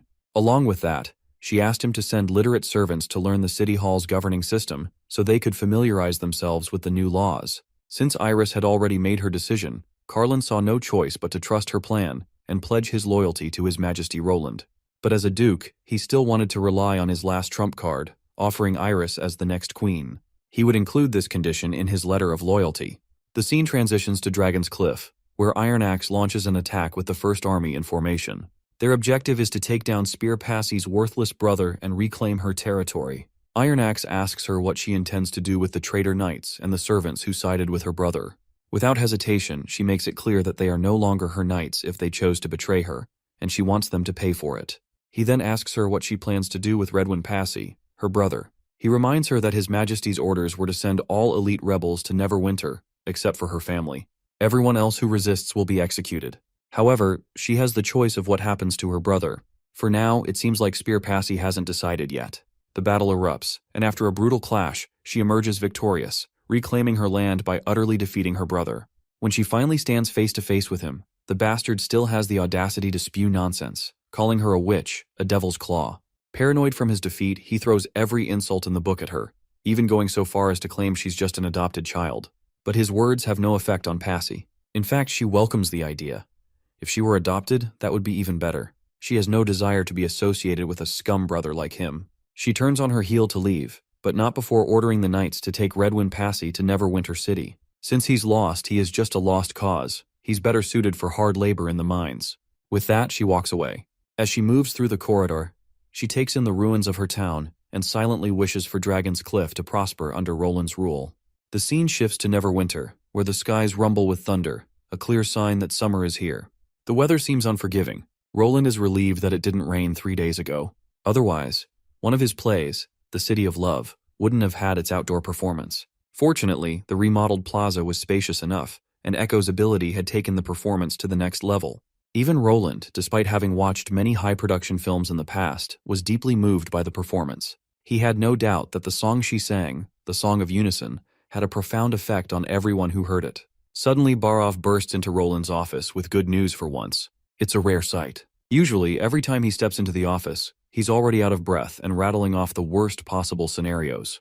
Barov reveals that the latest real estate statistics have been calculated, and the results are just as Roland expected. After the performance of The City of Love, the number of people submitting requests for rentals and home purchases has surged. Even marriage registrations have increased significantly. Roland feels proud upon hearing this. He further emphasizes that the theater is not just for entertainment, it serves as a tool for emotional stability. Beyond promoting the pride of labor and construction, it also strengthens social bonds. His next plan is to expand efforts to accept more refugees. A thriving population is Neverwinter's greatest resource for development, and it takes priority over many other matters. He then instructs Barov to summon Scroll, as he has something important to discuss with her. Soon enough, Scroll arrives in his office, responding to the summons. Roland wastes no time getting to the point. He intends to expand the education department's reach and include the newly arrived refugees in the system. However, Scroll is hesitant. At the moment, they lack enough teachers and classrooms. To accommodate the new influx, they would need to double or even triple their current staff. But Roland already has a plan to ease the burden on teachers by having students teach themselves. His idea is simple. Public classes will be held once a week for basic literacy, and the rest of the time, students will practice writing and recognizing words using workbooks. There will be no grades, tests, or formal requirements. Everything will depend on the individual's willingness to learn. Scroll, however, is skeptical. Without supervision, she doubts that even 1 in 10 students will succeed in learning properly. But Roland doesn't mind. His goal is simply to give them a chance. There will always be people dissatisfied with low salaries, and to prevent them from making poor decisions, he feels it is his duty to provide them with a way to improve themselves. Offering a legitimate path for the lower classes to rise is essential to maintaining the energy of a new government. Outside, the rain has finally stopped after pouring all night. A new day begins. Wendy attempts to wake Nightingale, but she remains in a deep slumber, oblivious to Wendy's calls. Deciding not to disturb her further, Wendy heads off to breakfast. After eating, she meets with her little students. She inquires about the sales of the first volume of Witch Diaries. One of the girls eagerly reports that the book has been a hit. Everyone is fascinated by the stories of Bordertown's angels, especially the First Army soldiers. People come to buy copies every day. In the past week alone, they have sold around 60 copies. At this rate, they'll sell out all 1,000 initial copies within half a month. Wendy is pleasantly surprised by these numbers. While they may seem modest on paper, they are impressive for a town where food is the top priority. Witch Diaries is purely for entertainment. It doesn't help with studies, nor does it feed people. And it's not cheap either. It's time for them to start brainstorming ideas for the next volume. Luckily, Roland has already chosen the protagonist for the second book, Sister Echo. The title will be The Silver Moon Princess from the Southern Lands of Sand and Fire. Wendy finds herself looking forward to the day Roland conquers the southern region and finally visits Echo's homeland, an endless desert. Her role is to spread awareness about witches and reveal their true nature to the people. Echo, on the other hand, has firmly established herself in the theater, where the actors absolutely love her music. Meanwhile, Evelyn has opened a pub near the Holy Mountain Hotel, selling all sorts of unique liquors, Her drinks have become unforgettable to both locals and tourists alike. Rumor has it that Hummingbird will soon join City Hall as the Vice Department head of the construction department, making her the second witch to hold an official position after Scroll. As everyone works hard to build Neverwinter City, public perception of witches is also beginning to change. One day, they will be seen as equals. The scene shifts to the Kingdom of Dawn. Oro and Otto sneak around the king's residence, moving carefully through the shadows. Otto is anxious, fearing they might get caught. Sneaking into His Majesty's residence is strictly forbidden, but Oro insists this is necessary if they are to accomplish their goal. In fact, Oro still can't believe he used Andrea's whereabouts as leverage to demand help from Lord Quinn, her father. They burn through a sewer cap using acid and proceed inside. This passage is actually an old escape tunnel. Otto knows it like the back of his hand. He and Oro used to explore the castle through it during their childhood. Eventually, they reach the end of the tunnel, which leads directly to the fireplace in the king's chamber. Inside, they find His Majesty lying in bed. Appin is also present. Soon enough, two pure witches enter the room, joining Appin. If anyone had forgotten, the blonde one is Isabella, while the veiled woman is literally named Veal. They claim to have the medicine that can cure the king, but they refuse to hand it over unless Appin fulfills their unreasonable demands. And even if he manages to get the medicine, there's one condition. It will only work if the Pope is the one to administer it. The mention of the Pope catches Oro off guard, leaving him sweating bullets. From what Oro and Otto understand, these women are not alchemists sent to cure the king. They are pure witches, exactly like the ones Roland had warned them about. Veal reminds Appin of the orders he had received a month ago to shut down all roads leading to Wolfheart. Yet, for some reason, refugees are still pouring into the kingdom. She coldly points out that even if these people crawled their way to the border, they should have reached it by now. Appin tries to explain that there are simply too many of them. If they are stopped at the border, most of them will starve to death. There are no nearby cities or settlements capable of providing food, and if the refugees are forced to turn back, it will take at least a week to return to Moortown. By then, many will perish. But Veal remains indifferent. As far as she is concerned, if these people are abandoning their kingdom, they deserve to die, whether by starvation or dehydration.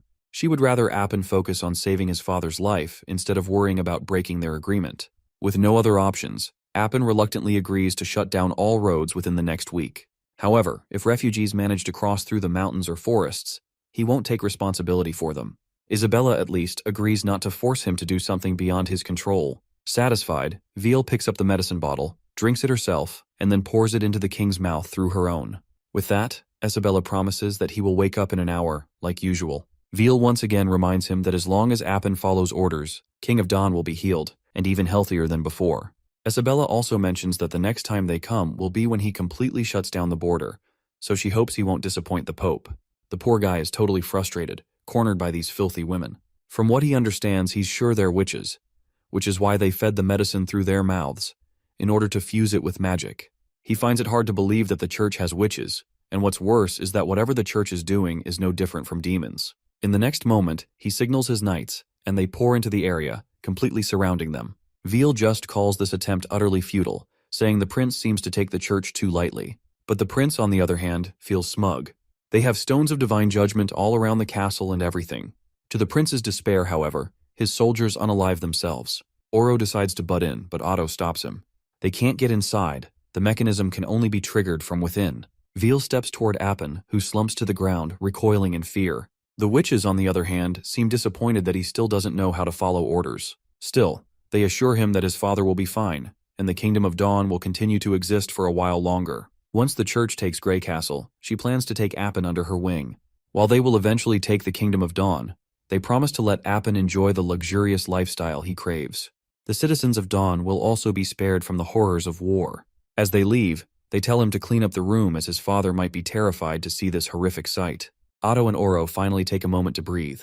This encounter has taught them that witches aren't affected by the stones of divine punishment, and the church is planning to take Grey Castle and then Dawn, treating the four kingdoms like a feast, just as His Majesty Roland had described. Otto decides to reveal everything they saw to their fathers, as well as Lord Quinn, but Oro is against it. They just saw firsthand that the stones of divine judgment are useless against pure witches, meaning their families would be in danger. Otto, however, is confident that His Majesty Roland will help them. All they have to do is find the Grey Castle ambassador and relay the message. We then transition to Bordertown, where Prince Roland chuckles as he reads Duke Carlin's loyalty letter. One page is dedicated to pledging loyalty to Roland, but the 10 or so following pages are all praise for Iris, her beauty, her talents. He's basically describing her as the best woman for the position of queen. Essentially, this letter is more or less a marriage request. Roland just chuckles at the sight as he doesn't need a political marriage to secure his throne. Then he receives a pigeon carrying a letter. Once he opens it, he realizes it's from Ambassador Yorko of the Kingdom of Dawn. And what he reads is quite shocking. The Dawn Castle has been infiltrated by pure witches, and these pure witches are immune from the stones of divine judgment. The first prince, Appin, tried to resist, and his soldiers ended up committing suicide under the witches' control. The church's goal is to hold Dawn in place while they attack Grey Castle first. Oro Takata and Otto Lux witnessed Prince Appin's failed attempt against those pure witches, and now their families are seeking Roland's assistance. A profound change occurs in Roland's mood after hearing the news. The idea of witches being immune to the stones of divine judgment sounds terrifying. Nightingale reminds him that only transcendent witches with strengthened bodies or high-tier devils like magic slayers have that kind of resistance. Roland, on the other hand, decides that he's going to adjust his plans for conquering the southern region. Later, we see him in a conference with all the core members, planning how to proceed with the conquest. Iron Axe brings up replacing the First Army soldiers stationed at Dragon's Cliff with newer recruits. The aristocrats shouldn't be too much trouble, while the First Army should focus on taking on the church's forces. Roland agrees with this approach, but he has two major concerns. First, they don't know when the enemy will attack. Second, they don't know where it will happen. The church used to have only one path to attack Grey Castle, from the northern region all the way down to the capital. But now that they have the Dawn King in their grasp, the Divine Punishment Army might attack from the Dawn border as well. So he asks if anyone has any suggestions. Barov argues that no matter where they come from, they'll have to pass through the northern region first, which is Duke Carlin's territory. So he suggests having Miss Iris relay this information to her father and station herself in the north to watch for enemies. Iris agrees that keeping watch is important, but she points out that it's not an efficient plan. If the enemy is already at their doorstep, it would be difficult to buy more time. Roland then asks if she has a better solution, to which she suggests sending people to Hermes. This idea leaves a few people in the room stunned. Sending spies to the church's holy city sounds ridiculous. Even if they made it inside, it's not like the Pope would announce their invasion. The place is filled with church followers, making infiltration nearly impossible. But Iris reminds them that they don't need to enter the holy city. All they need to do is negotiate with the merchants near it. She then directs everyone's attention to the map and points out Hermes' unique geography. She highlights a particular slope by the mountains. The old holy city was below, while the new one was built on the plains above. The environment there is incredibly harsh. While it's harder for demons to attack, the living conditions are terrible, making farming impossible. That means Hermes must source food from elsewhere. Every fall, dozens of caravans arrive from all four kingdoms to provide resources, turning the old holy city into a marketplace, almost like a small town. The church maintains order there, and merchants frequently pass through. In other words, if the church starts sending large armies of divine punishment soldiers, the merchants will know immediately. While the room is rocked by Iris's quick thinking, Knight Carter is shocked by her intelligence. Roland also approves of her plan, and now he understands why she's called the Northern Pearl. Iris then turns to Roland and expresses her desire to see his army in action. She has always been intrigued by how he managed to siege the capital in just one day. If she can understand the First Army's combat style, she might be of use in the coming conflicts. Meanwhile, Sylvie believes they should contact Miss Tilly, as the witches of Sleeping Island might also be able to help. Roland is reluctant to rely on Tilly's aid, knowing that Sleeping Island is already dealing with internal conflicts. However, Sylvie is right. If they want the best chance at defeating the mysterious pure witches, they need the help of other witches. So, he decides to write her a letter. Agatha also reminds him not to forget to equip all mortals with stones of divine judgment. During the time of the Alliance, there were witches with incredible power, and mortals without stones were completely helpless against them. But Barov raises a concern. Where will they get enough stones in such a short time? That's when Roland reveals his plan. He intends to take the stones from the church itself. Instead of waiting for the enemy to strike, he plans to locate them first, like snapping the fangs off a venomous snake. Later, we see Wendy gathering the other witches to break the news. The church is coming. For a moment, a heavy gloom settles over the room. But one by one, the witches promise to do their part to contribute to the war. Moon vows to generate as much electricity as she can, while Evelyn promises to produce as much liquor as possible. Wendy can see that everyone is anxious about the looming war ahead, but no one seems to be backing down. Their belief probably stems from the fact that His Majesty has never lost a single battle. This war is critical for the Witch Union's future. Wendy is certain that if His Majesty obliterates the church, the entire kingdom, or even the whole continent, will finally be safe for witches to live in. And in Roland's territory, they will create a new world where witches and commoners share equal status and honor. For now, Wendy insists that everyone keeps working as usual, just as Roland has always taught them. With courage in her heart, Wendy is sure that no one can defeat them. This is their home, and this is the turning point in changing the fate of witches. And so, all of the witches stack their hands together, vowing to overcome any hurdles in their way. Later, Wendy meets Nightingale, who seems unusually tense about the upcoming war. Nightingale has waited a long time for this moment, to finally face the church head-on. The sisters they lost to the church's hands have also been waiting for this day. As always, Wendy comforts her friend, pulling her into a passionate hug that melts the worries right off Nightingale's face. Meanwhile, the grain seized by the First Army from Dragon's Cliff quickly replenishes Neverwinter's inventories, ensuring enough rations for the upcoming war. The new recruits will soon finish their basic training, and raiding the church for stones shouldn't be too difficult. Roland is confident that 1,500 soldiers will be more than enough for the operation. However, he knows they're likely to encounter pure witches during this mission. That's why the contributions of Evie and Sylvie will be absolutely critical. Captain Brian approaches Roland, still struggling to determine the best location for battle. He believes the First Army can only reach its full potential if they attack from the western region. The Navy would be able to provide solid backup, ensuring supply replenishments within a single day. This distance would also be a huge disadvantage for the church, as their forces would run out of food within a month. But Roland doesn't believe that Brian's plan will work. There are still many church followers in Grey Castle, and without any word from the Pope, they will continue to bring in as many supplies as they can carry. Iris also believes that the church possesses berserker pills, substances capable of transforming ordinary people into monstrous warriors. If the church starts losing, they might force the citizens of Grey Castle to consume these pills, turning them into weapons to weaken the First Army. The objective is the most important part of any battle, and if we don't achieve it, then even a victory becomes a loss. She argues that Roland needs every citizen in Grey Castle alive. They cannot allow the church to massacre the kingdom's people. Brian is startled by her words. As far as he understands, she is suggesting they launch an attack on the enemy before they even enter Grey Castle. He reminds her of the consequences. If their soldiers run out of ammunition, resupplying won't just take a day or two. Iris admits that she doesn't fully understand the artillery and firearms that Neverwinter uses, but she does know that no battle should come at the cost of innocent civilians. That's when Roland suggests focusing troops and supplies on the border cities first. This way, they can minimize transportation issues and avoid fighting within Grey Castle itself. But Captain Brian is still unsure. How will they know where the church will attack from? Roland proposes baiting them into attacking a specific location. If they can determine when the enemy will strike, they should be able to detect their preparations in nearby cities.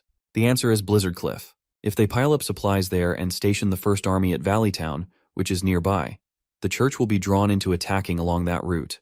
Brian asks why they would choose Blizzard Cliff. Iris explains that it's because Blizzard Cliff is too close to the Holy City. Instead of waiting for the church to attack, they should act as if they are preparing an offensive. This will pressure the enemy into falling back toward that position. But Brian questions what happens if the church refuses to take the bait and chooses another route instead. Roland's response is simple. Then the holy city of Hermes will be annihilated. The next scene takes us into Anna's twisted nightmare. She sees buildings burning, flames surging wildly, a result of her own witch powers. Then, she is slapped by her father across the face. Anna jolts awake, gasping. It looks like this is not the first time she's had this dream. Later, she meets Wendy and her little helpers. She proceeds to hand Wendy this month's salary, 2 golden royals. Later, she gives a single coin to Knight Carter, who, in turn, delivers it to Anna's father. The reason Carter is delivering the money is because Anna refuses to meet him. She knows exactly how he'll act, just as he always did. And if she sees him now, it will only create more trouble for Roland. She doesn't want to add to his burdens. Knight Carter later reports back to her after completing the task, and Anna expresses her gratitude. She also instructs him not to tell Roland about this. Later, we see Sister Molly and Honey exploring Border Town together.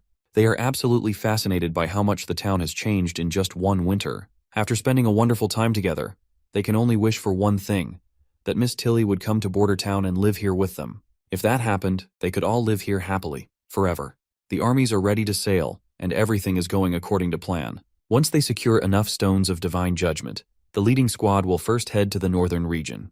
Eventually, all 4,500 troops will rendezvous at Valley Town, forcing the church to attack Blizzard Cliff. Iris assures Roland that she will write to her father, requesting that he provide half of the northern region's stored rations for the soldiers. She also promises that the ruler of Valley Town will fully cooperate with anything the First Army requires. Roland curiously inquires if she does not plan to return, to which she expresses her intentions to follow the First Army in all its subsequent battles. She entrusts her brother to Roland's care, and he promises to look after him. Grateful for his kindness, she assures him that when the time of battle arrives, she will be waiting in Valley Town. Once she departs, setting sail with the First Army, Nightingale appears beside Roland. He asks if everything the woman said was genuine. Nightingale confirms that there was nothing deceitful. Her loyalty and combat knowledge were at least truthful. With this reassurance, Roland returns to the castle. In his office, he studies the map, noting that the western region now has an oceanside dock. His next step is to contact the infrastructure department to construct buildings, storage spaces, and a temporary port. He also orders an increase in coke oven production. Suddenly, Maggie arrives carrying a letter from Princess Tilly. Whatever is written inside demands immediate attention. Without hesitation, Roland instructs Maggie to take Sylvie and chase after the departing ships, delivering Tilly's message to Evie. At sea, the First Army. On board the ships, Iron Axe and Brian strategize their next move. Brian suggests blasting the cannons upon reaching the port, but Iron Axe warns that this could provoke hostile attention from the local ruler. Their primary target is the church, and other matters should be secondary. He decides to proceed with diplomacy first, delivering the necessary documents and following protocol. Iris volunteers to go, explaining that the Candle family is one of the great families of the northern region, and her father is a duke, making her a suitable ambassador. Brian expresses concerns for her safety, while Iron Axe advises her to take a squadron of soldiers as a precaution. If they hear gunfire, they will launch an attack. Upon landing, Iris proceeds into the city, where Baron Delta, the ruler of Redwater City, arrives to escort the delegation. Later, Iron Axe meets with the Baron and states their objective. The church is attempting to consume all 4 kingdoms, and rebellion is now inevitable. He reminds the Baron of the disasters at Everwinter and Wolfheart. Their goal is simple: destroy the church and leave. However, the Baron acts suspiciously, insisting there is no need to rush. He invites them to a grand banquet at the castle that evening, hoping everyone will attend. While Iris expresses gratitude for his generosity, she reminds him that they must first fulfill His Majesty's orders. As the army continues its march, an ominous presence suddenly descends upon the area. Sensing danger, Iron Axe commands full mobilization. Just then, Maggie and Sylvie appear, warning them of an impending threat. Sylvie has detected magic in the area. At that moment, the Baron's knights suddenly turn on the First Army. Chaos erupts as the Baron himself is struck by a massive rock, thrown by a witch with the power to hurl boulders. Iron Axe immediately gives the order to open fire. Soldiers unload their bullets, killing the witch on the spot. As she falls, the magic Sylvie had sensed dissipates. Brian reflects bitterly on how the church not only forces commoners into consuming berserker pills, but also secretly trains witches, ruining their lives. Nevertheless, Iron Axe reaffirms their mission. Following Roland's orders, they storm the church, eliminating the hooded figures inside. Inside the treasury, they uncover a hoard of valuable items. The scene shifts to Slumber Island, where Madame Heidi appears for the first time. It has been 2 months since Evie and Softfeather left, yet no news has arrived. She fears something terrible may have happened. She reflects on how her position on the island has become increasingly precarious. Ever since Tilly established the slumber spell, all non-combat witches have sided with her. Those useless individuals are now beginning to stand on equal footing with battle witches, a fact that frustrates Heidi. Just then, her subordinate Skyfire rushes in with urgent news. A new witch has arrived on the island. Her name is Annie. Skyfire fears that Annie is the same girl they encountered years ago, the one who had traveled with Evie. She recalls spotting Annie on a stretcher. She is certain that Annie is the same girl Bloodfang once rejected while taking Evie instead. Heidi gets furious and rebukes Skyfire for failing to take care of Annie when they first met. Skyfire insists she did her part and cannot explain how Annie has resurfaced. From what I can understand, Heidi secretly hands over support witches to the church while keeping battle witches for herself. If Annie is alive and well, it could expose Heidi's dealings with the church. Heidi demands to know why Annie was brought in on a stretcher. Skyfire explains that Annie has a severe case of frost illness, and Deborah is already tending to her. Unsettled, Heidi orders Skyfire to summon Nightfall and instruct Sandstorm to investigate Annie's condition. Since Sandstorm has never met Annie before, she will not be recognized. Later, Sandstorm reports back, Annie is unconscious and the frost illness has spread to her lungs. She won't recover in just a day or 2. However, rumors suggest that a witch in Grey Castle's western regions possesses the ability to cure any illness. Once the rainstorms subside, Annie is to be sent there. This infuriates Heidi. She turns to Nightfall and asks if she can ensure that Annie sleeps forever. Nightfall hesitates but confirms that it is possible. When she inquires why it is necessary, Heidi dismisses the question, simply stating that Annie is a traitor to Bloodfang. Under Heidi's menacing glare, Nightfall quickly agrees to follow through. Heidi instructs her to cast her magic now, and it should only trigger when Annie is aboard the mermaid ship. With that, they decide to carry out the plan. Later, she and her entourage approach Camilla, demanding to see the new witch. Camilla, however, reminds them that Annie has already been put to sleep and should not be disturbed. But Heidi keeps insisting, claiming that they know someone named Annie already. She fabricates a story, stating that Annie may have been separated from Bloodfang during an escape from an island. Left with little choice, Camilla grants them permission to see Annie. Once they finally get inside, Heidi tries to distract Camilla while Nightfall attempts to cast her spell in secret. However, Camilla sees through the trick immediately and stops Nightfall before she can complete the incantation. The spell Nightfall was about to use, the Seed of Eternal Rest, is a dangerous magic capable of putting someone into an unending sleep. Thanks to Camilla's intervention, the magic misfires and harmlessly dissipates into the ground. Realizing their plan has failed, Heidi quickly casts a spell of her own to obliterate Camilla. But to her shock, she only destroys a hologram, a mere projection of the real Camilla. At that moment, Skyfire unleashes a fiery attack to clear the path ahead and makes a break for it. But before their escape can be successful, they find Ash standing outside, blocking their way. Alongside her are several witches, including Andrea. The battle is swift. One by one, the Bloodfang members are subdued by Andrea and Ash. The next morning, Ash and Andrea report the capture of the Bloodfang group to Princess Tilly and await her decision. Tilly looks distraught to realize that everything Roland had warned her about in the letter turned out to be true. She can't help but feel sorrowful. Why must witches always be forced into conflict? According to Evie, most of the Bloodfang witches were unaware of Heidi's secret agenda. They had simply followed her without knowing the full extent of her schemes. After careful consideration, Tilly makes her decision. She will gather all the Bloodfang witches, including Heidi, and take them to the Western region. There, they will face the Divine Punishment Army, the Judgment Army, and the Pure Witches. Tilly firmly believes that, just as Roland had said, if they can defeat the Church once and for all, witches will finally enjoy true freedom. Even if Roland were not her brother, she would still stand by his side, for he has been helping her all along. Turning to Ash and Andrea, she asks if they are willing to accompany her on this mission. The answer is immediate. Both witches are more than ready to fight alongside her. Andrea, in particular, is already daydreaming about the ice cream and desserts she will indulge in once they reach Border Town. Well, boys, the long-awaited war is on the horizon, and I can't wait to cover all the details in the next episode.